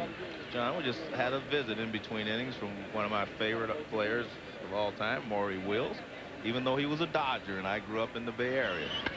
Oh, what a shot by Alomar right past Zeal down the left field line. Sandy Alomar on his way to second with a stand-up double. Now let's get an update from Bill Pito. Thank you, John. 10-10-9000 takes us to Anaheim. White Sox and Angels, bottom 7. Man on for Garrett Anderson, and there it goes. His 5th home run of the year. It's a 2-run shot. Anaheim now leads Chicago by the score of 6-3, and now playing the top of the 8th. Here goes to the White Sox. White Sox have played pretty well so far this year. They've gone a different way, going with the young guys, and they are 12-9, second place to Cleveland in the Central Division. Kenny Lofton, the hitter, is flied out and fouled out. Bunt. Not a bad idea. Down by 6. Very good base idea. runners. Very good idea, and that's his job. Lead off and get on base. And as you mentioned, you're down by 6 runs. You can't hit a 6-run home run. Just try to get on base and score a run. Lofton, pretty good base stealer, but Maury Wills, as you say, Joe, just stopped by the booth. Now, that was a base steal. That was a base steal. Technique-wise and everything else, the knowledge of how to steal a base and when to steal. Left field, Greer. So Lofton is retired. He's 0 for 3. 1 down. Omar Vizquel will come up. Well, you know, Maury always tells the story whenever he's at a function, because he was one of the guys who in the minor leagues forever.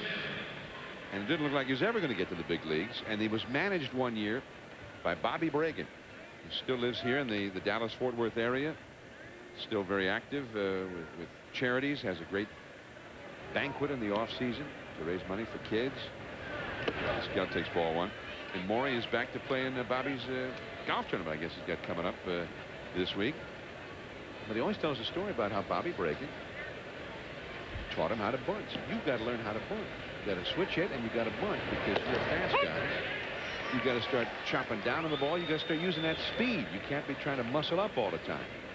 And he worked with him over and over and over again. Stayed on his case. And Maury became, of course, as we saw when he got to the Dodgers, I mean, he was a great bunter. And he could create more trouble than anybody maybe in history by just chopping the ball down off the dirt in front of the plate. And he changed the game. He changed it. You know, it was a long lull in there when people didn't steal bases anymore. And he brought the stolen base back to Major League Baseball. 1-2 the count to Omar Vizquel. Dirt from Clark. 2-2. You know, Jackie Robinson brought base running maybe into vogue, but never had the big base stealing totals. That was not the way the game was played at that time. But all of a sudden, Maury Wills came along, and the steal itself became a huge weapon. Morey won the MVP in 1962, the year he stole 104 bases. He was caught 13 times. And That's a pretty good percentage. That's amazing. And 5 or 6 of those times were on pickoffs, you know, where he just didn't quite get back to first quickly enough. So usually when he ran, he made it. And he ran a lot. Base hit for Vizquel.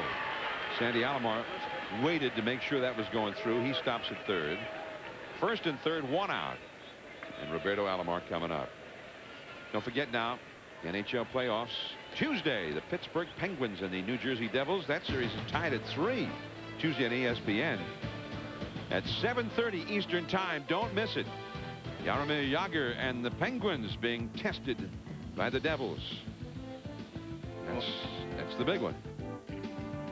Well, I'm a big Devils fan. I was hoping they could pull it out today and win the series and get it over with, but Jagr came back, and the Penguins were able to get back into this series. But now we're not supposed to play favorites, Joe. You're not. I have my favorite players, and I have my favorite teams. I'm a fan. Well, when Gary Thorne is there on Tuesday, he won't be playing any favorites. Correct. And if we were broadcasting the game, we wouldn't either. But since we're not, we can choose. Dick Bosman has had a visit, and Munoz, the left-hander, Loaiza, the right-hander, up again in the Rangers bullpen. That's all right. I know you're a big Devils fan, always have been. Yeah, well, I'm personal friends of the owner, John McMullen, you know. Clark misses low on the outside. 8-2, Texas leading Cleveland. We're in the 5th inning. Roberto Alomar has lined out to first, and he has tripled to the deepest part of the ballpark. His first triple for Cleveland. Well, they're looking for him to be an RBI man here. And that's out of play. 1 ball and 1 strike. You know, whenever I see Maury Wills, it always irritates me that he's not in the Hall of Fame. I don't get it. I don't either. I wonder the same thing, John. Over 2,000 hits. He revolutionized the game. Ooh, tough pitch. 1-2 the count. Over at third base, that's Sandy Alomar. Omar Vizquel at first. Roberto Alomar trying to make something happen here. Might have been the split finger pitch from Mark Clark. Alomar into left field, tagging Sandy Alomar. Going back to first is Vizquel, so Sandy comes home on the sacrifice fly by Roberto, and it is 8-3. John, you know, everything that John Hart did in the offseason, or he does anytime, is to overtake the Yankees. And bringing Roberto in was, you know, one of those moves. I mean, they actually gave the Yankees the best postseason, you know, battle last year. They were very close to defeating the Yankees. And so he figures bringing Alomar in and Cordero and Rincon, they can maybe overtake the Yankees. Everything they think about now is to overtake the Yankees, because they figured that to win the World Series, they're going to have to go through New York. I mean, that's what they feel right now. It may not happen that way, but that's what they're thinking. And if that's the case, I still think they have to have a #1 starter, because you're going to have to match somebody up against Roger Clemens, and you would have to match someone up against Orlando Hernandez, whichever one becomes #1. So if everything plays out the way people think it will, they still need a #1 guy to match up against those guys. How about David Cone? Yeah, well, I mean, they have their whole pitching staff, I should say, but I mean, you have to have a #1 guy. David Cone's pitched 33 innings. He's given up 11 hits. See, they have 3 #1 guys, and the Indians are still looking for a #1 guy. And that's one of the reasons they always fall behind in every series they play. They're down 1 game to none because they did not have a #1 to match up against the other team's #1. Well, last year in particular, look at the starters. 6.45 ERA against the Yankees from the Cleveland starting pitchers in that series last year. Manny Ramirez, 0-2 the count. High and foul and back out of play.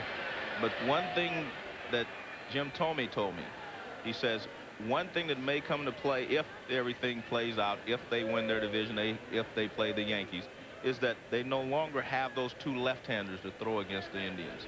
You know, they no longer have David Wells and Andy Pettitte to throw against the Indians.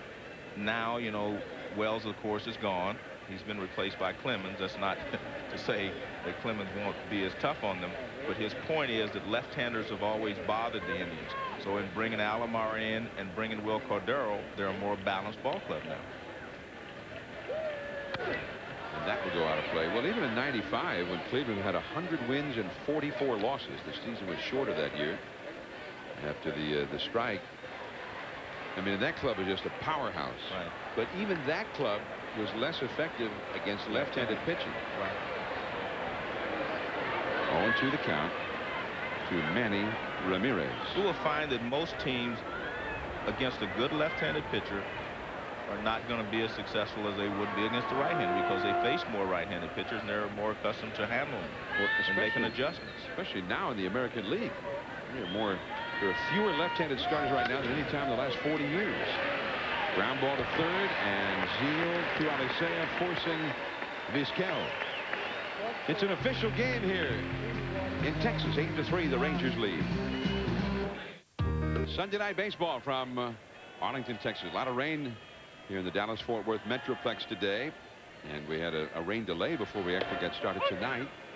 The game is an official game now, as Todd Zeal leads it off and takes strike one against Rich DeLucia. 8-3, Texas is leading.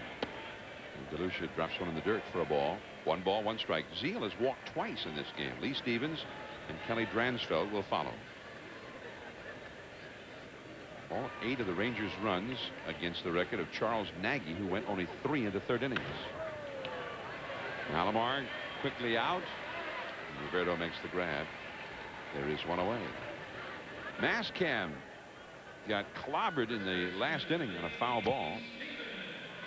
Here's the play. Yeah, it's handy. But between innings, we sent our crack staff down below, and they worked on Mascam. And look at it now. It's back, Joe. Back in action. It's back. There it is to prove it. In fact, I think it looks better now than it used to. Apparently, that is like good for Mascam to get walloped by a foul ball. Lee Stevens 2 for 2 with 2 singles. Ooh. Roberto Alomar sitting down, picked out of the dirt by Thome. They got him. Somebody call a count. Lee Stevens just got robbed. Nice play. I mean, that just shows how good a second baseman he is. That ball was a bullet back through the middle. You could see from Mascam. I mean, it was there quickly. I mean, look at that. He just sits there and makes the throw. Thome helps him out a little bit, but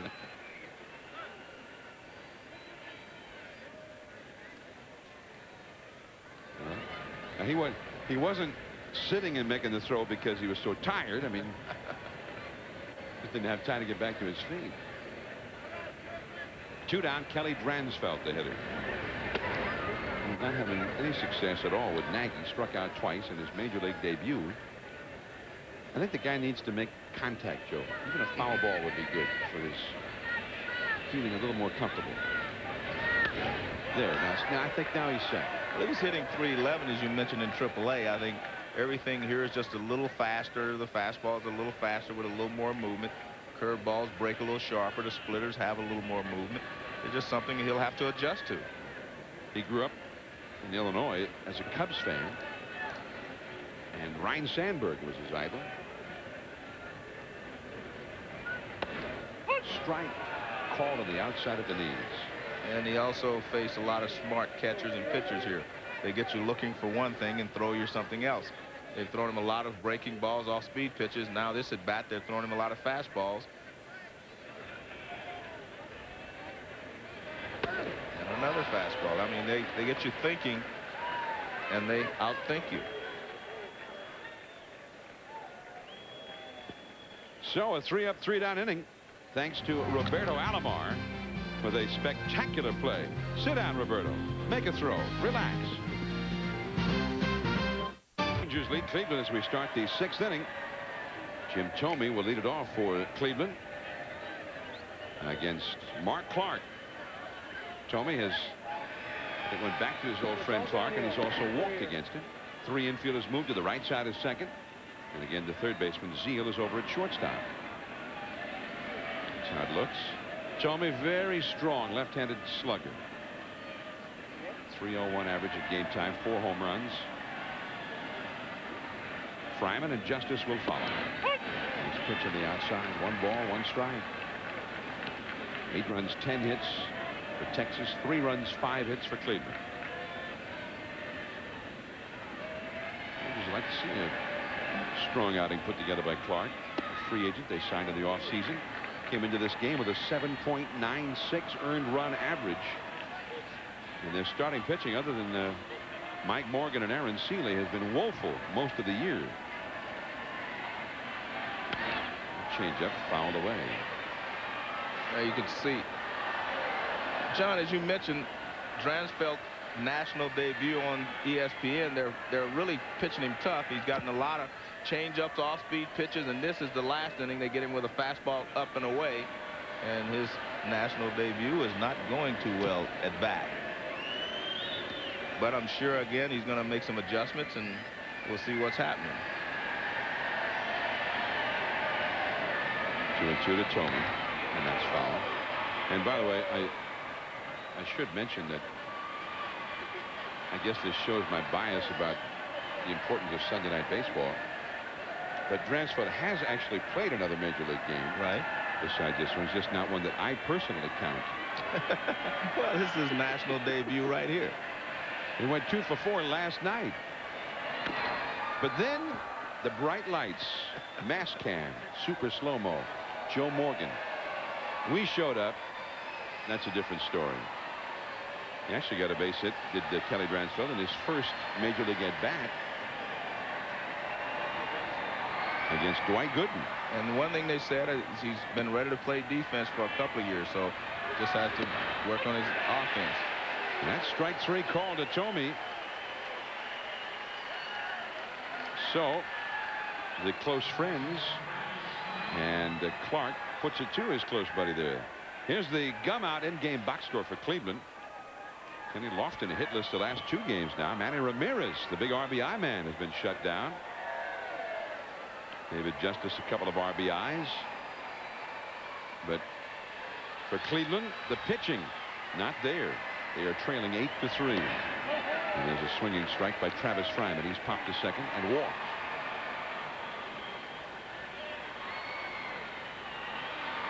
We're going to see Texas, by the way. I mean, they've impressed us so much tonight. We're going to go follow next Sunday in Toronto on Sunday Night Baseball. Todd Zeal throws out Fryman. 2 men gone here in the 6th. Next Sunday, 8 Eastern, 7 Central, 5 Pacific. We'll be at the Sky Dome in Toronto. The Blue Jays. I'm anxious to see the Blue Jays. Yes, playing very well. I mean, they're playing much better than everybody thought they would, especially after they lost, Canseco. They lost Clemens, but they've been playing pretty well. Final from Anaheim, by the way, as you see. The Angels defeated the White Sox 6-3. The Angels were 2 games back of Texas at the start of the night. The White Sox 4 back of Cleveland when the night began. David Justice has had a double and a 2-run single. And Clark made him look bad on that one. It is 0-1.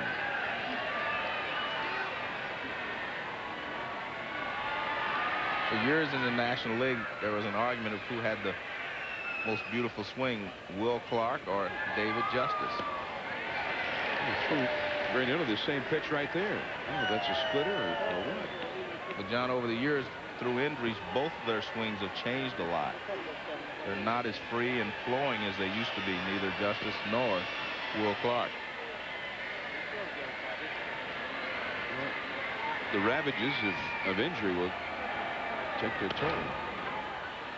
Lee Stevens.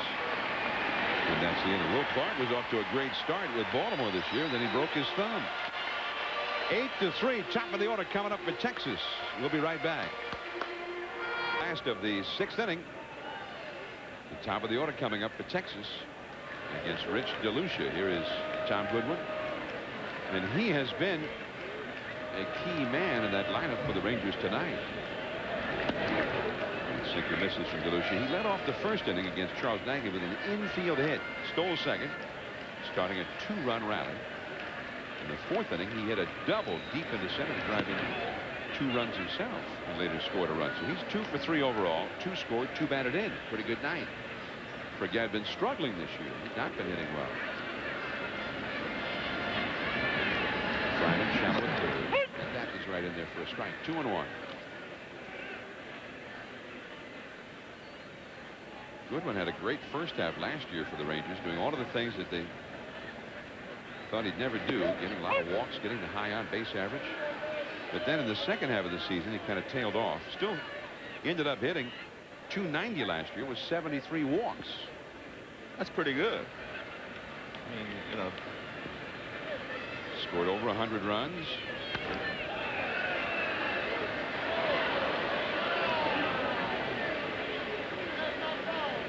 Last year he hit .386 the first month of the season.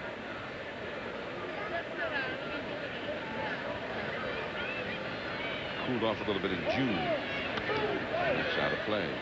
2-2. But I mean, you know, 73 walks. That's right. That's not bad. I mean, it's obviously not great, but I mean, those numbers are pretty good, and especially a run scored. His job is to score runs. You're a leadoff hitter. You're supposed to score runs.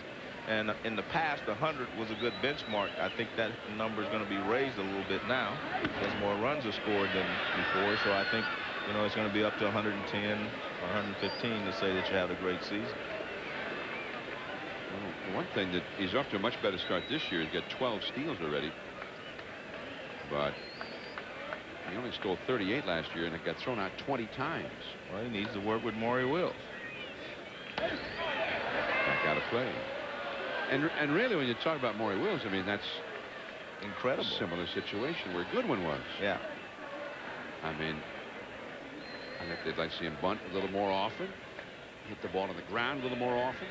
I mean, he hits the ball on the ground, he's got a shot. Well, a tough pitch there, maybe a splitter from DeLucia for the strikeout. 1 away. Here's the Texas Rangers gum out in-game box score. Good night for Goodwin so far. Luis Alicea right behind him with a 2-run single. Juan Gonzalez, a double and a homer and a walk in this game. 2 RBIs. Rafael Palmeiro, 2 for 3, 2 batted in, including his 2000th career hit that came in the 4th inning. Alicea didn't get it. It's 0-1. Alicea flied out, struck out, and had that 2-run 4th inning single. The inning where the Rangers put 5 on the board to really break out to a big lead. That's interesting, John, when you watch guys like Alicea and Goodwin, their bat speeds around 70, 72 miles an hour. And you can see the difference between the power that they're able to generate and what you see from Gonzalez and some of the guys with the higher bat speed. And I've said it 100 times, I believe you have to be strong or quick in order to drive the ball. You have to have one or the other. And the great players usually have both. They're both strong and quick. And then most of your smaller players are not going to be as strong. So if they're not that quick, they're not going to drive the ball that well.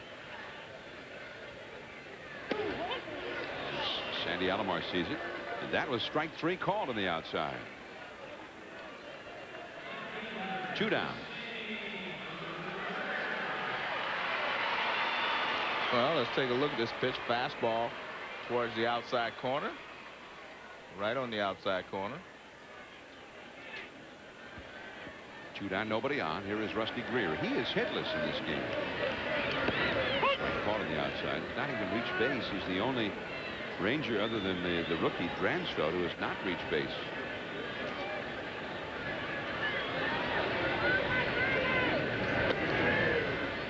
It's a little bit low. We're talking about the guys at the top for Cleveland, how often they've been on base.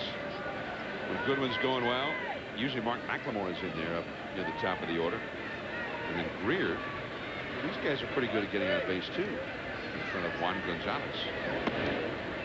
And how good an RBI man you are, if you don't get many chances, you're not going to drive in that many runs. Unless you're Mark McGuire, you drive yourself in 70 times. Right.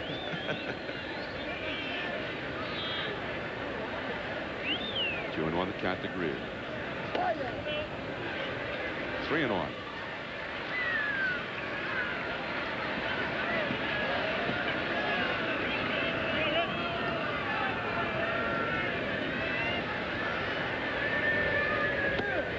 And a walk. Wow. Getting a walk so that Gonzalez gets a chance to bat. That's living dangerously for Rich DeLucia. Yeah, you'd rather face Gonzalez out of the windup than the stretch.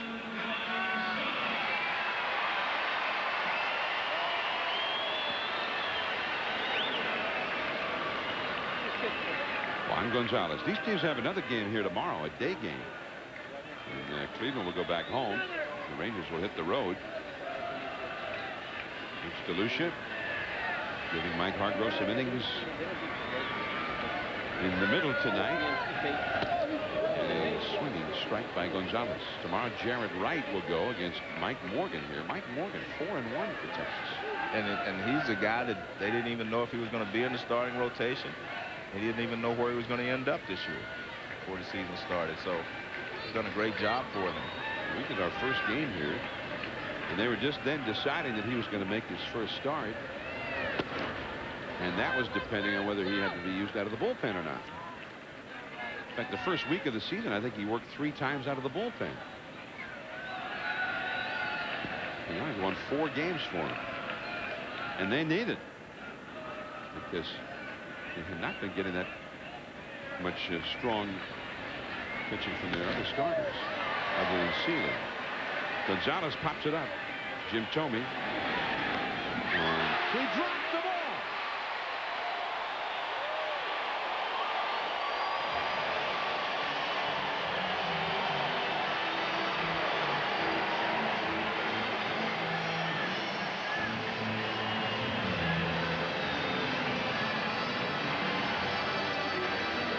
That is embarrassing. I mean, well, I think he actually let the ball get too far behind him, John. Watch. The ball gets behind him, and he right there is too far behind him, and it hits off the tip of his glove. And that's a pretty big glove he's got there. Obviously not quite big enough.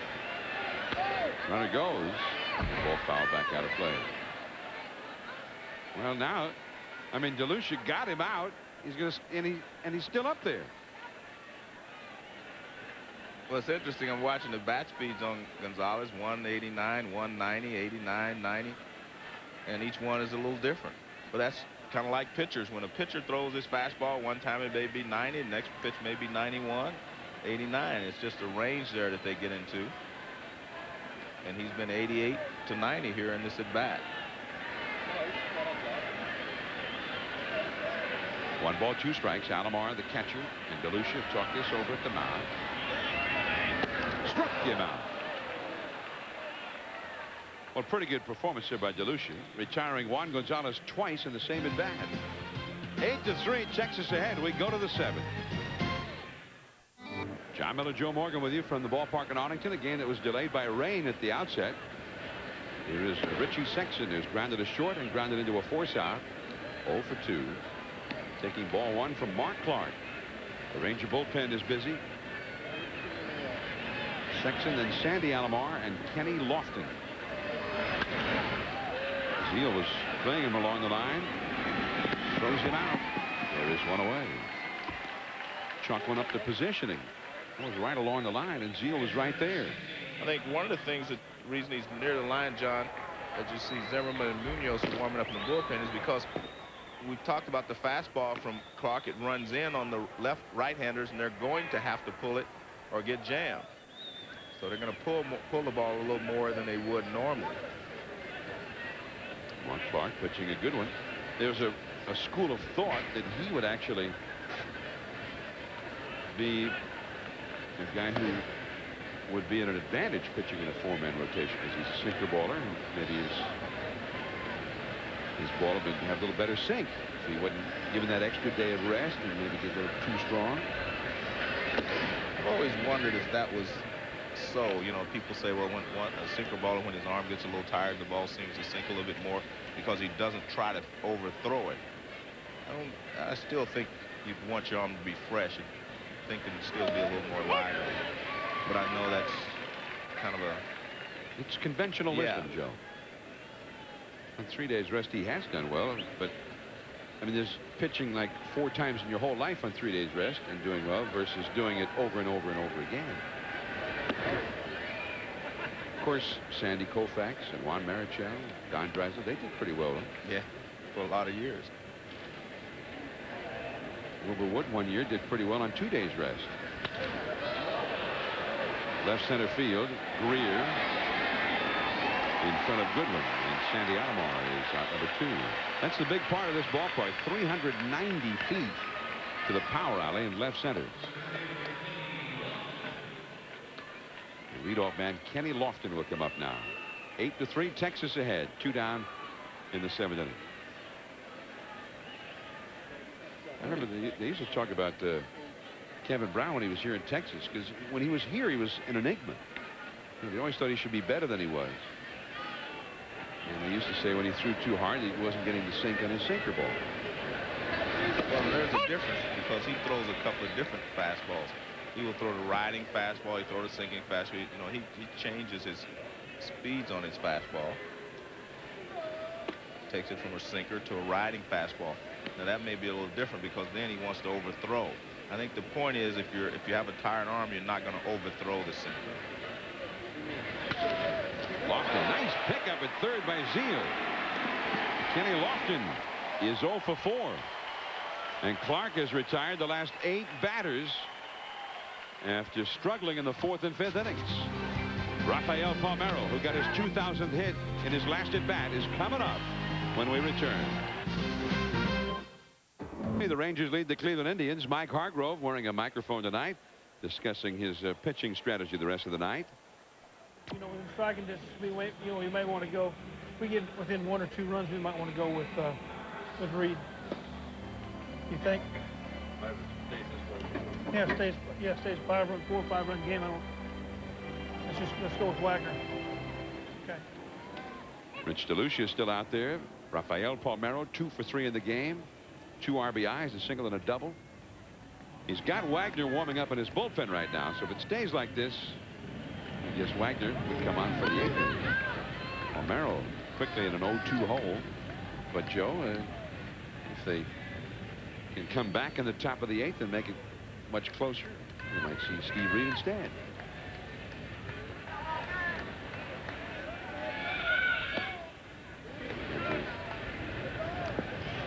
Appreciate Mike Hargrove wearing the mic so we can bring our Sunday Night Baseball fans right into the dugout on occasion.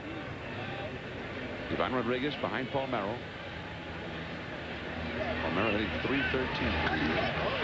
That's down the left field line. That ball is a fair ball. It's his 3rd hit of the game. Palmeiro still not able to run well, but fully healthy or not, the man can hit. He can hit. I mean, he uses all parts of the field. He hit a double down the right field line on a breaking ball, off-speed pitch.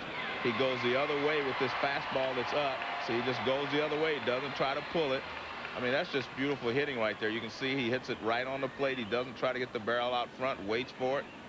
And he's hit balls to every corner of this ballpark so far in the game. And John, I was just looking at his numbers the last 4 years. I'll exclude the strike year. He had 76 RBIs that year, but he had 104, 142, 110, and 121 in the years he was at Baltimore. I mean, just consistent. Rodriguez to center. Lofton. It's wet out there. Nice play by Kenny Lofton, and Palmeiro goes back to second. Well, it looked like he got a bad jump on it, but he really didn't. He was just trying to decide whether he could get there or not. I think he actually breaks. We're not going to see him in the picture, but he actually starts just a second. See right there, see how he hesitated for a second, and then he decides, yes, I better go get it, and he comes in and gets it. I mean, this is not an easy play. I mean, the ball's on a line, and you see him, he gets there, and to make a basket catch out of it too. I mean, that's a tough play. And I think he was trying to make up his mind whether he wanted to try to make it, you know, he was going to make that tough play or not. Looks like he might have had a chain that he was wearing that might have paid the supreme sacrifice on that play. 0-1 the count to Todd Zeile. Walked twice and popped out once.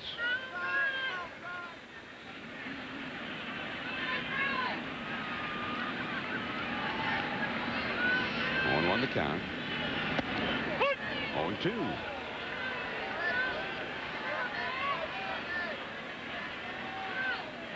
Rich DeLucia kind of bailing out the Cleveland bullpen. At times, this Cleveland bullpen has really been overworked. It's a very good bullpen, but right now they got some injury problems out there. Ricardo Rincon is out. Paul Shuey is out. And they just don't often get a starting pitcher who goes very deep into the game. There's Paul Wagner up out there now. Bullpen way out behind the left center field wall. The visiting bullpen here at the ballpark in Arlington. 1 out, 1 on. Nice block there by Sandy Alomar. Well, Lofton's going to decide here on this ball. Watch. He says no, no, yes. Now he decides, yes, I'm going to go get it.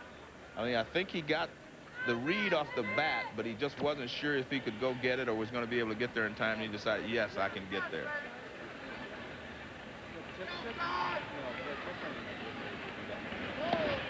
Dropping down from the side. Alomar fielded that one too. And Roberto Alomar is not the only slick glove man in the Alomar family. 3-2 the count to Zeile. Well, now here comes Phil Regan. This is an interesting time for the pitching coach to visit. Well, I think he wants to find out how DeLucia feels. They've got Wagner throwing in the pen, and he may be ready, and they don't want to use DeLucia too long. He's gone 3 innings already. Right. Only his 3rd outing for Cleveland. It's been by far his best one up till now. And I saw him nod his head. He says, I'm okay. Well, he tries to drop down and throw a slider here. And this is mass cam. Watch where he drops down from. And he throws a slider that bounces right outside the plate. DeLucia was released by the Angels at the end of the spring. Cleveland signed him to a AAA contract April the 5th. He had 6 outings at Buffalo.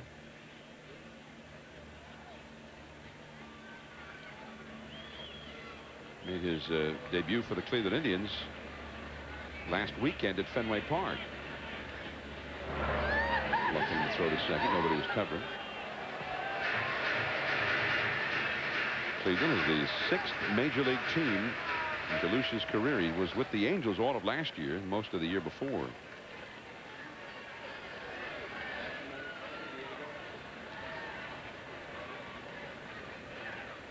Three and 2.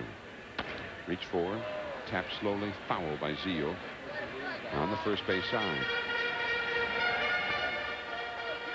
Don't forget now, right after the ball game, stay tuned for Sports Center with Kenny Mayne and Dan Patrick. NBA and NHL highlights coming up. John Elway. He retired officially. And the Sunday conversation with John Elway. That's on Sports Center, and all of the highlights from the day in Major League Baseball coming at you next. We're in the last of the 7th inning here. The Rangers with Palmeiro at second. 1 out. 3 and 2 to Zeile. Hit that one into left center. Lofton gets this one as well. Goes back in behind Palmeiro to second. 2 down.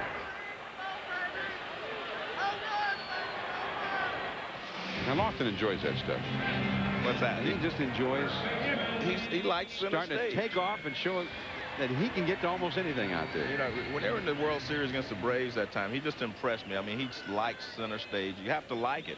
I mean, you have to want to be the center of attention out there. And that's why he's a center fielder. That's why he's such a fine defensive center fielder. I mean, he made maybe the best play I've ever seen, you know, when he jumped over the center field fence there in Cleveland to take the home run away from a hitter in the right center field. He showed why he was a good basketball player. He's a very good defensive center fielder, Gold Glove caliber. Lee Stevens being walked intentionally here with Kelly Dransfeld, the rookie who struck out 3 times tonight on deck. And I certainly hope he does something this time, John, because I'm tired of you dishing this kid. Come on, Kelly, let's do something. Dransfeld, who had 2 hits last night. He singled in his very first at bat in the major leagues. Did I mention that? Yeah, after, you know. Go Kelly. Look at that. It got kids hitting 286 and you're ripping him. Only hit 115 in spring training.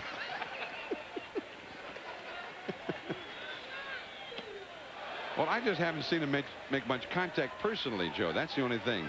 Well, actually, I mean, they're making good pitches to him since he's, you know, swinging at a lot of pitches that are starting in the zone and moving out.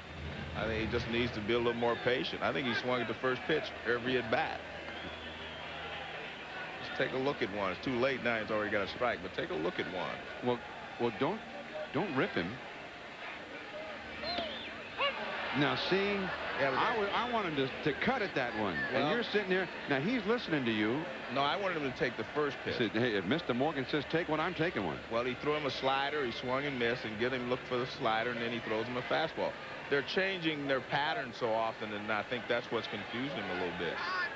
Just see the ball, hit the ball. That's what Pete Rose used to say all the time. There. Roberto Alomar to Vizquel for the force out on Stevens, and that ends the inning. Omar Vizquel coming up. We're going to the 8th inning. Then Roberto Alomar and Manny Ramirez. 8-3 Rangers. As the Rangers lead the Cleveland Indians, Omar Vizquel looks at a called strike from Mark Clark. Clark working into the 8th inning here. This is his longest outing for the Rangers so far. Off the glove of Zeal and off the glove of Dransfeld.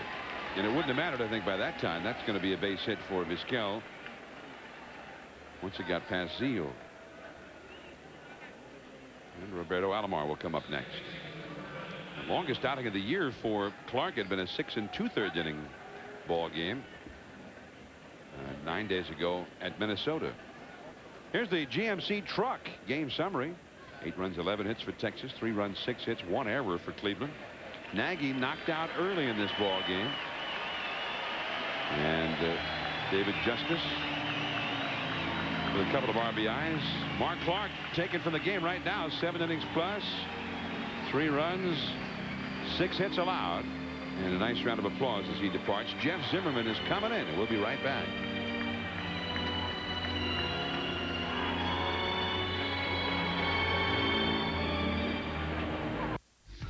This is Jeff Zimmerman, 26-year-old right-hander. He's traveled a well-traveled route to get here to Roberto Alomar, who launches one off the bullpen wall.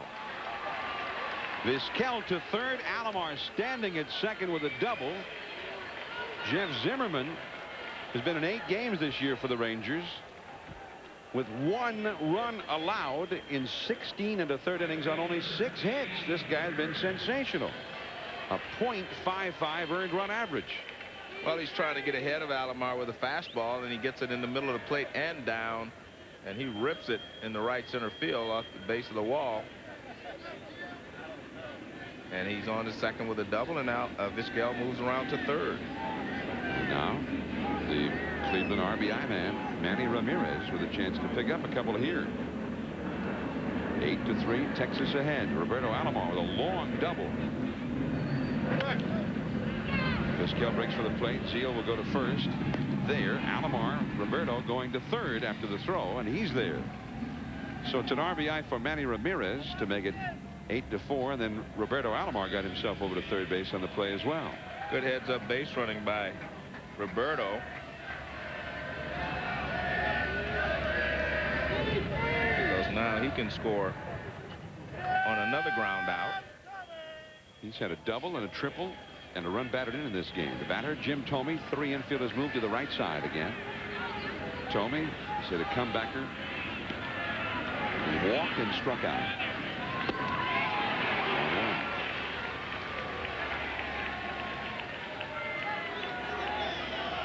And you got to like Jim Thome as a hitter. I mean, I've watched him play a lot of games, especially in the series last year against the Yankees. He might strike out a couple of times, but next time up he'll launch one for you. I mean, he stands up there. He just looks dangerous. Well, he is. And he has a great idea about what he's trying to do at all times.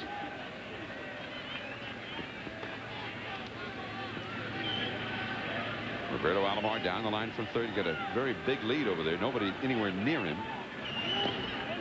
And he's heading home. So it is 8-5. Well, that good heads-up base running play by Alomar gets him home. So that run charge to Zimmerman. The first run charge to Mark Clark. He gave up 4 runs total in 7+ innings. Jeff Zimmerman from Kelowna, British Columbia, still lives up in British Columbia. Nice pitch on the inside. 2-1, or rather 2-2 to Jim Thome. Zimmerman made his pro debut 2 years ago in the Independent Northern League for Winnipeg.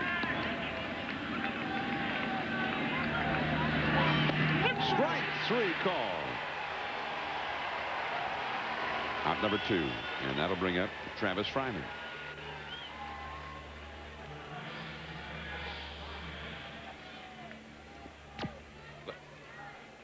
Let's take a look at the fastest swings from bat track tonight. Gonzalez at 96 on a low and in fastball that he ripped down the line. Here's Stevens, 95 miles an hour. And Thome on 95. And you can see he's extending everything there to get there. We had Roberto Alomar at 92, I guess, on the last ball he hit. 2 down, nobody on. 8-5 now. The Rangers lead Cleveland. It's Travis Fryman, 0 for 2 with a walk. Stands in. 1-1. Well, you can see why Zimmerman has been so successful. Good hard breaking ball, good movement on the fastball.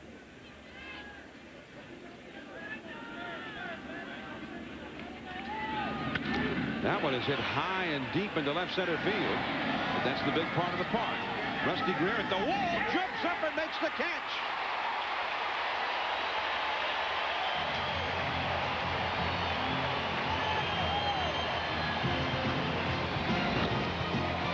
Nicely done by Rusty Greer.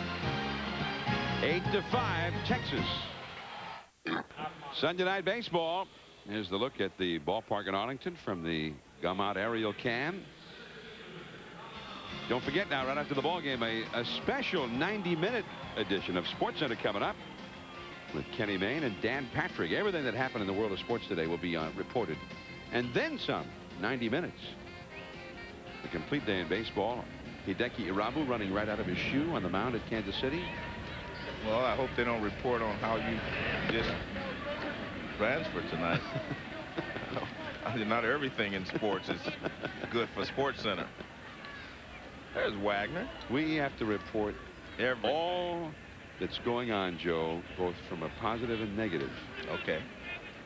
And Paul Wagner on to pitch now for the Cleveland Indians.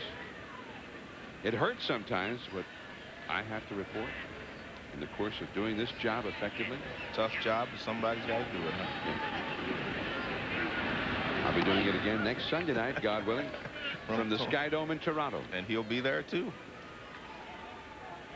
Who's that? Bransfeld. Yeah, he'll be there.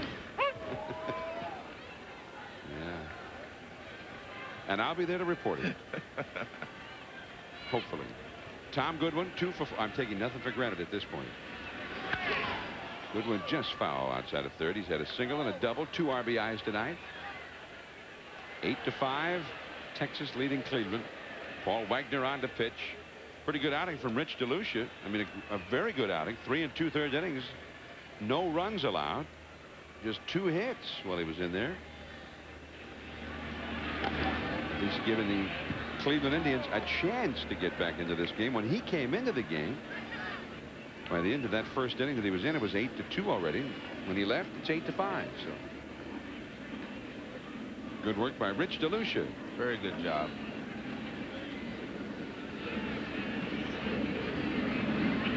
The guy does a good job. I'm the first to report it.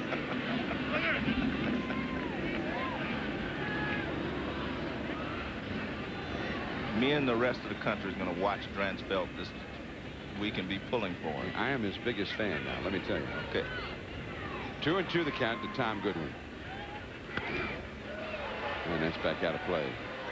2 balls, 2 strikes. That reminds me, Joe, that this copyrighted telecast is presented by authority of the Commissioner of Baseball and may not be reproduced or retransmitted in any form. And the accounts and descriptions of this game, accurate or not, may not be disseminated without express written consent. Roberto Alomar, he just got it.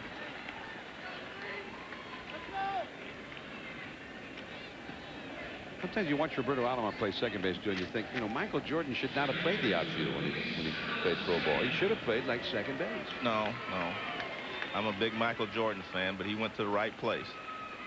That's a little tougher to play than outfield. And that's a little tougher to play than shooting guard, too. So you're like dissing Michael Jordan? Nice pickup there by Tommy, and Alicea is retired. Just reporting the facts.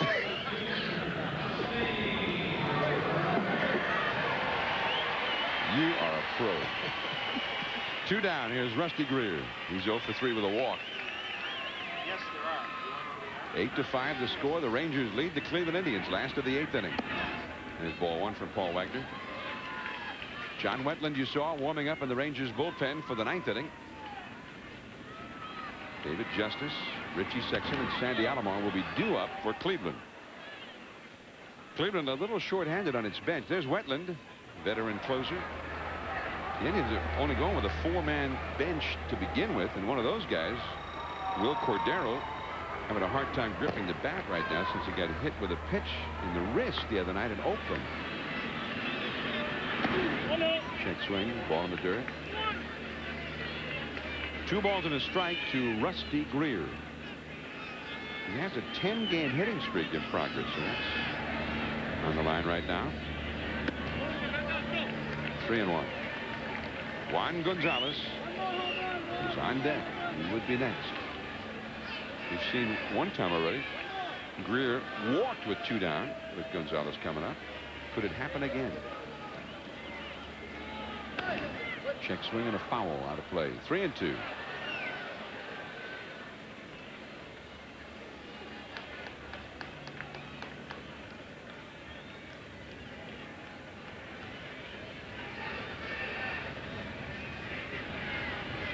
And the walk. So Gonzalez will get one last shot at it. Say, Joe, don't miss this one now. Coming up on Friday, Sports Century this week. The honor number 37 on the list of the top 50 athletes of the past century, Mickey Mantle, 3-time American League MVP, 536 career home runs, Triple Crown in 1956. That's Friday, 10:30 Eastern on ESPN. The Mick. And he's a guy, truly, Joe, I mean, he did great things and remembered for that great ability. But on the other hand, a lot of what ifs with Mickey Mantle. Well, here goes Mike Hargrove. He's got Wagner out there, a right-hander. But Hargrove does not want Wagner facing Juan Gonzalez. He's got Steve Reed up in the bullpen. And he's going for Reed right here. So down by 3, he figures Reed, I guess, is his best shot to keep from Gonzalez from making him down by 5. Reed coming in. We'll be right back. The ballpark in Arlington, the venue for Sunday Night Baseball. Mike Hargrove was out there with the Alomar brothers a moment ago. It was good to see. It was good to see DeLucia get the ball down. If he gets the ball down, he's got a chance. Yeah. Yeah, he jumps at you a little bit. Yeah. Hey, go, Reader. You got 2 out men on first base. Right at Sandy. Let's go. Let's go. I agree with all that. He did throw the ball well. Yeah. When he keeps the ball down, he got a chance. Yeah. Juan Juan Gonzalez, the hitter, against Steve Reed, the side-arming veteran. And that little frisbee slider. A strike at the outside. Reed picked up from the San Francisco Giants last year. He inherits Rusty Greer over at first base. Gonzalez chases that one. 0-2. You know, a lot of people wonder, well, why is it so tough to hit a guy that drops down, throws sidearm? It's not that these hitters are afraid of him, but the problem is you're used to finding the ball, looking up around his shoulders, and when a guy drops down, you don't find the ball as quickly. So if you don't see the ball, you're not able to hit it. That's the reason. You watch, they will stride to the same place. So it's not that they're bailing out from the sidearm. It's the fact that they're not seeing the ball as quickly as they would like. Now watch Gonzalez. He will stride exactly the same place he has been striding the entire ball game. Hopped up. Jim Thome. And that's the inning. Last chance for the Cleveland Indians. We're going to the ninth inning. John Wendlandt coming on. David Justice, Richie Sexson, Sandy Alomar. 8-5 Texas. Ball in our 10th season. Next Sunday we'll be at the Sky Dome in Toronto, and we hope you'll join us as the same Texas Rangers take on the Toronto Blue Jays. John Wendlandt on to pitch now. He got 8 saves in 10 games this year. And Wendlandt will not be facing David Justice, who was scheduled to lead it off, but rather Enrique Wilson, a switch hitter who will bat left-handed. Justice has really not been fully healthy at any time so far this year.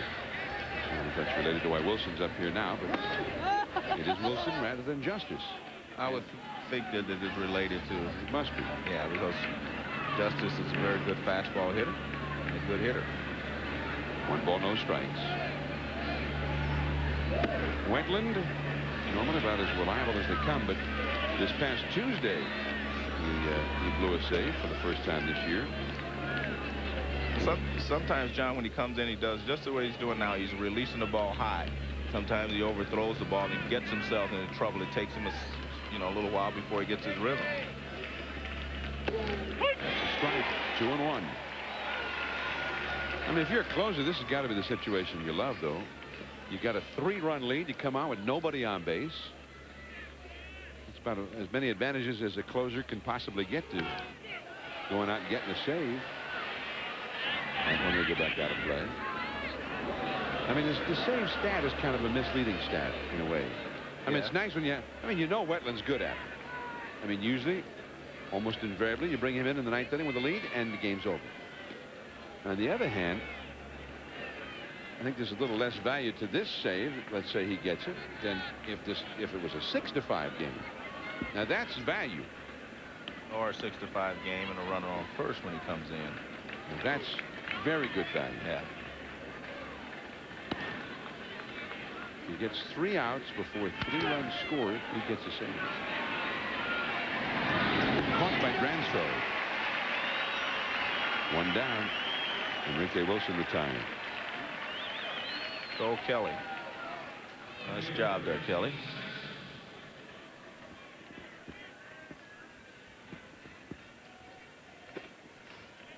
Royce Clayton on the disabled list. You know, when we were here early in the season, Clayton had a little problem with his shoulder. Right. And he wondered, I know when he talked to you, as to whether or not maybe it was related to some weightlifting he'd done. Richie Sexson takes ball 1. And now he's got more problems with that shoulder. Well, a lot of guys lift weights, and the good thing about some of the machines they use is that they can isolate certain muscles and keep from making your upper body tight. And I think that's the tough thing, keep from getting too tight up in your upper body, especially when you're a middle infielder. But a lot of times I think weightlifting can be detrimental to flexibility. 2-1 now to Richie Sexson. Sexson 0 for 3 in the game. Sandy Alomar on deck. Rafael Palmeiro tonight got his 2,000th hit.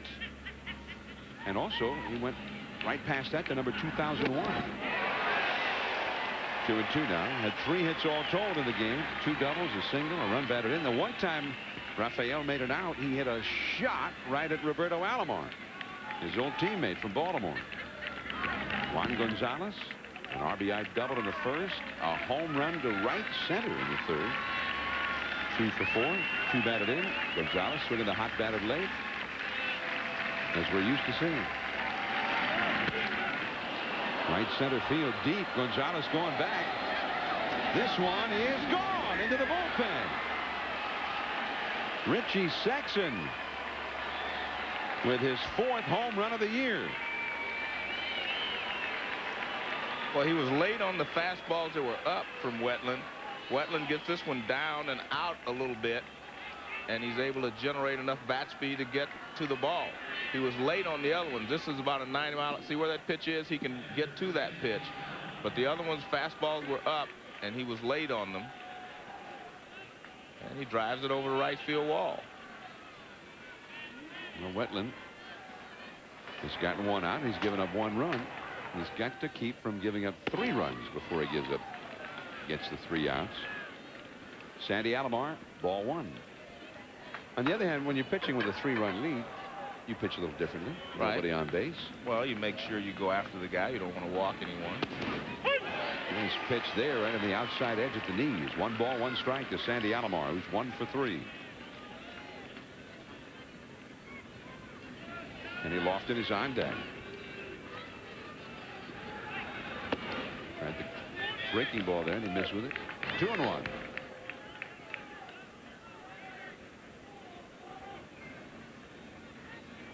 Well, the one thing you do not want to do is let Alomar Jr. get on base and you go back to the top of the order. Right to Dransfeld. Clean pickup. Snaps it over to first. 2 down. Next Sunday, the Texas Rangers, Juan Gonzalez, Rafael Palmeiro, Ivan Rodriguez, and the Toronto Blue Jays from the Sky Dome in Toronto, 8 Eastern, 5 Pacific, 7 Central. We hope you will join us then for Sunday Night Baseball. And we're anxious to see the Blue Jays. Shannon Stewart, Sean Green, Carlos Delgado, and a whole lot of excellent young pitchers like Roy Halladay, and he may be the pitcher next Sunday when we get there. That's next Sunday. Now John Wetland tries to wrap this one up, and it's a strike call to Lofton, who is hitless in the last 2 games here. He was leading the league in hitting going into last night's game, and he's gone 0 for 8 since the start of last night's game. And he's hit the ball hard a couple of times, just bad luck. Curveball, foul ball, 0-2 the count. Wetland's got a real good sharp curveball. That was a real good one there, straight down almost. Johnny Oates, his Rangers, 1 strike away from beating Hargrove's Cleveland Indians for the 2nd time in 3 games. Not easily done. Cleveland with the best record in the league coming in. Popped up. Dransfeld out into shallow left, into foul territory. He's got it. The Rangers have won it 8-6. Mark Clark gets the win. Wetland to save. Nagy the loss. The Rangers remain atop the National League, or rather the American League West, now at 14-11, 2 games up on Anaheim. Stay tuned now. SportsCenter is coming up next on ESPN. John Miller for Joe Morgan. Thanks for tuning in tonight. We hope you enjoyed the telecast. This has been a presentation of ESPN, the worldwide leader in sports. For more, log on to ESPN.com, part of the Go Network. From Texas, hello everybody, because it hurts so bad.